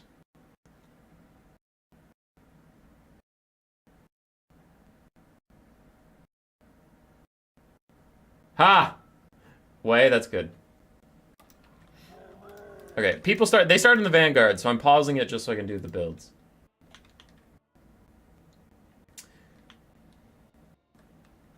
Which Seekers got the leadership buff, though? Oh, yeah, they really didn't. Okay. We have Centaurs with throwing axes, Centaurs of Tzeentch, Ungor Spearman herds across the front line, then some more throwing axes and more Centaurs. So it is all Centaurs all day for these Beastmen. They are led by Khazric, which is a rare sight these days. Khazric with just apocalyptic visions as his only thing? Oh, he brought the Dark Mail, too. Then we have a Brave Shaman of the Wild with Traderkin and a Jabber Scythe. On the other side, is it Scythe or Slythe? It is Slythe. I always say Scythe and people get mad at me. On the other side, for the Dark Elves, we have 2 Dark Rider Peter Crossbows. We have a whole bunch of Bleak Swords, a Sorceress of Fire with Burning Head and Cascading Fire Cloak, Black Arc Corsairs, Shades, and Cold One Knights. 2 funny stories. One, I think this is the first game Lord Bean has not played on Nurgle. And 2, this one is true. Siri was talking to me and said he faced Dark Elves all 6 games today. His 4 Swiss games, his semifinals and finals, he fought Dark Elves every single fucking game. Yeah. The Beastmen are closing in, have some throwing axes for a little bit of skirmishing. They will want to be careful about these Cold One Knights creeping up on them. The Beastmen front line is far inferior to the Dark Elves that Lord Bean bought. Wow, that was a nice rear charge. Holy crap, that did so much damage. Anyway, the front line of the Dark Elves will win, but the Beastmen just have to use their mobility and their monsters better than the Dark Elves, and then they'll be fine. But if they get like caught out a bunch and really suffer a bunch of attrition, then they will lose because their mobility elements are rather squishy, though they do a lot of damage when used well. Like we can see that Centaur of Tzeentch. Look how much damage they did on the charge, and then they stayed here, and now they're like dead.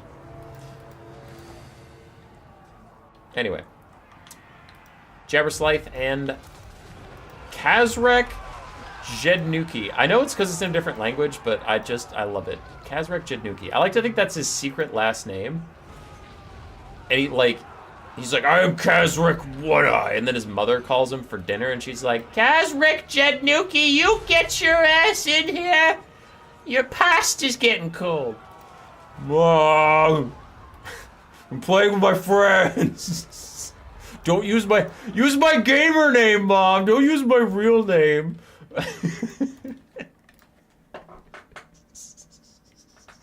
Khazric's a fucking nerd. Oh god, I love it. That's my new favorite thing. Anyway, Shades are getting rolled, so are the Black Arc Corsairs.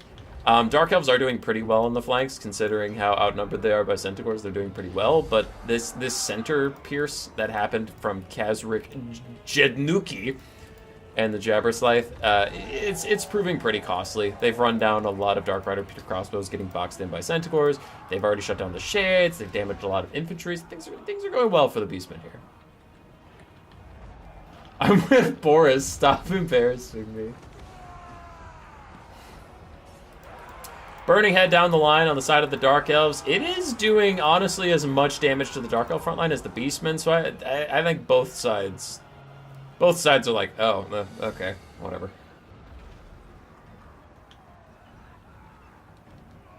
Yeah. Muffin Master, I acknowledge your comment, and I refuse to acknowledge it because it hurts my narrative. The raising local villages thing. Anyway, Jabber Scythe plus Centaurs with throwing axes really doing a number on the Black Arc Corsairs. Malice is running around. He looks like he's trying to snipe the Brave Shaman Wild, and he gets a big chunk onto him there. Meanwhile, Khazric is running down the Sorceress of Fire. So both lords taking out the other side's caster right now. Both sides are really getting a lot out of it, but the beastmen are starting to pull ahead on the balance of power, and I am starting to agree as the dark elves are getting more tattered. The lower their infantry get, the closer it is to just like one big Centaur charge doing enough damage to rout them, and then they're never coming back because the Centaurs will just run them around, right? So they need high HP pools to stay in this fight past the first charge, which it's not looking like they're going to get. It is turning into a Ken Malice carry game, and I don't know, maybe. It's unlikely. He's had a harder time these days, like truly putting games on his back, but we can see. Cascading Fire Cloak is cast onto Malice. Malice Mrotze Ostreze. Now that's a badass name. That is a badass name. Good for you, Malice. Malice introduces himself like that to people. Kazrek Jednuki? No. His mom has to shout that one out. But Malice walks into a room and pulls that out.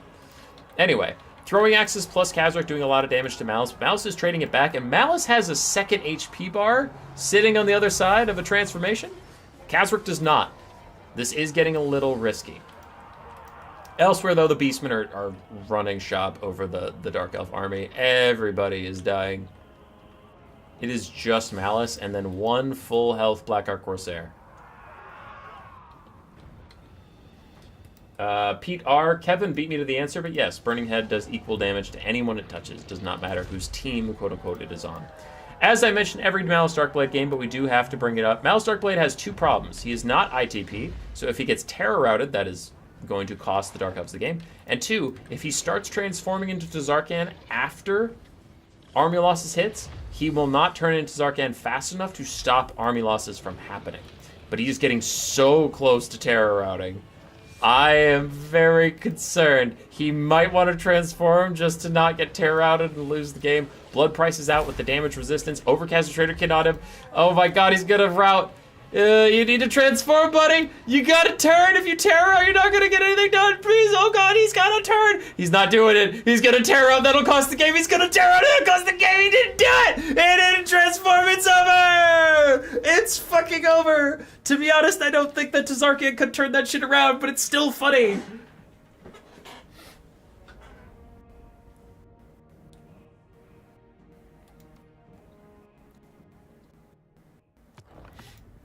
Well played by Lord Bean. First time seeing him on the channel, and he made it all the way to finals. A 4-1 score on the day is not bad at all, and people had to take him off of his Nurgle to finally get a win on him. But he was undefeated on his Nurgle. On the other side, Ciri did prevail today, apparently just beating Dark Elves over and over and over again. Really good value on some of the Centaurs, especially the Throwing Axe variant. And good stuff. Good stuff. If Ciri is still out there, we were messaging back and forth a bit.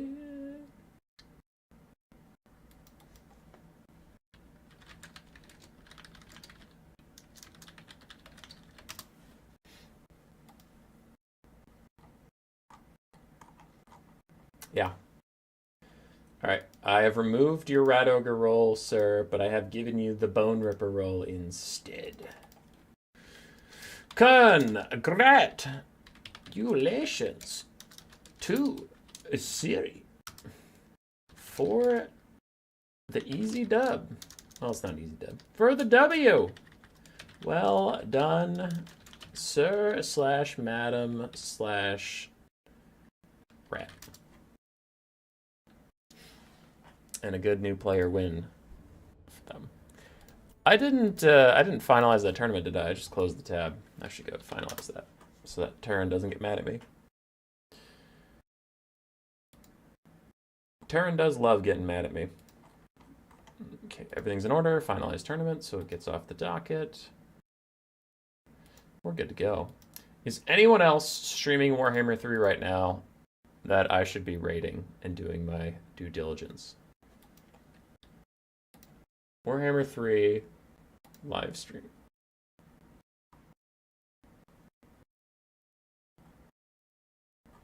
No.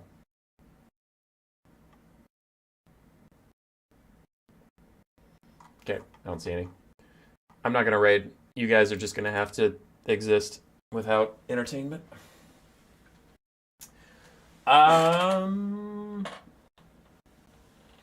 Yeah. That's all I got. We've done several self-promotions throughout the stream, so I'm not going to do even more. Hopefully you guys enjoyed it. And tomorrow we have another stream. It's either going to be a regular tournament, just best of threes, everyone's try-harding, all that stuff, or just me playing games. I'm not sure yet, because our current tournament has strangely low signups for a tournament of mine. People might just be doing a bunch of other stuff, because I know Turin was hosting one, BattleZ was hosting one, a Spanish streamer was hosting one. I forget his name, but... And then I was hosting this one. There's another one tomorrow, so, like... Honestly, people might just be doing other stuff and burnt out. If that's the case, then I'll just cancel that tournament and play. But there will be a stream tomorrow, regardless. Of one form or another. Hummus, if you have nothing to raid, you're legally required to just keep streaming. Shit! I'm not gonna do that, though. Goodbye.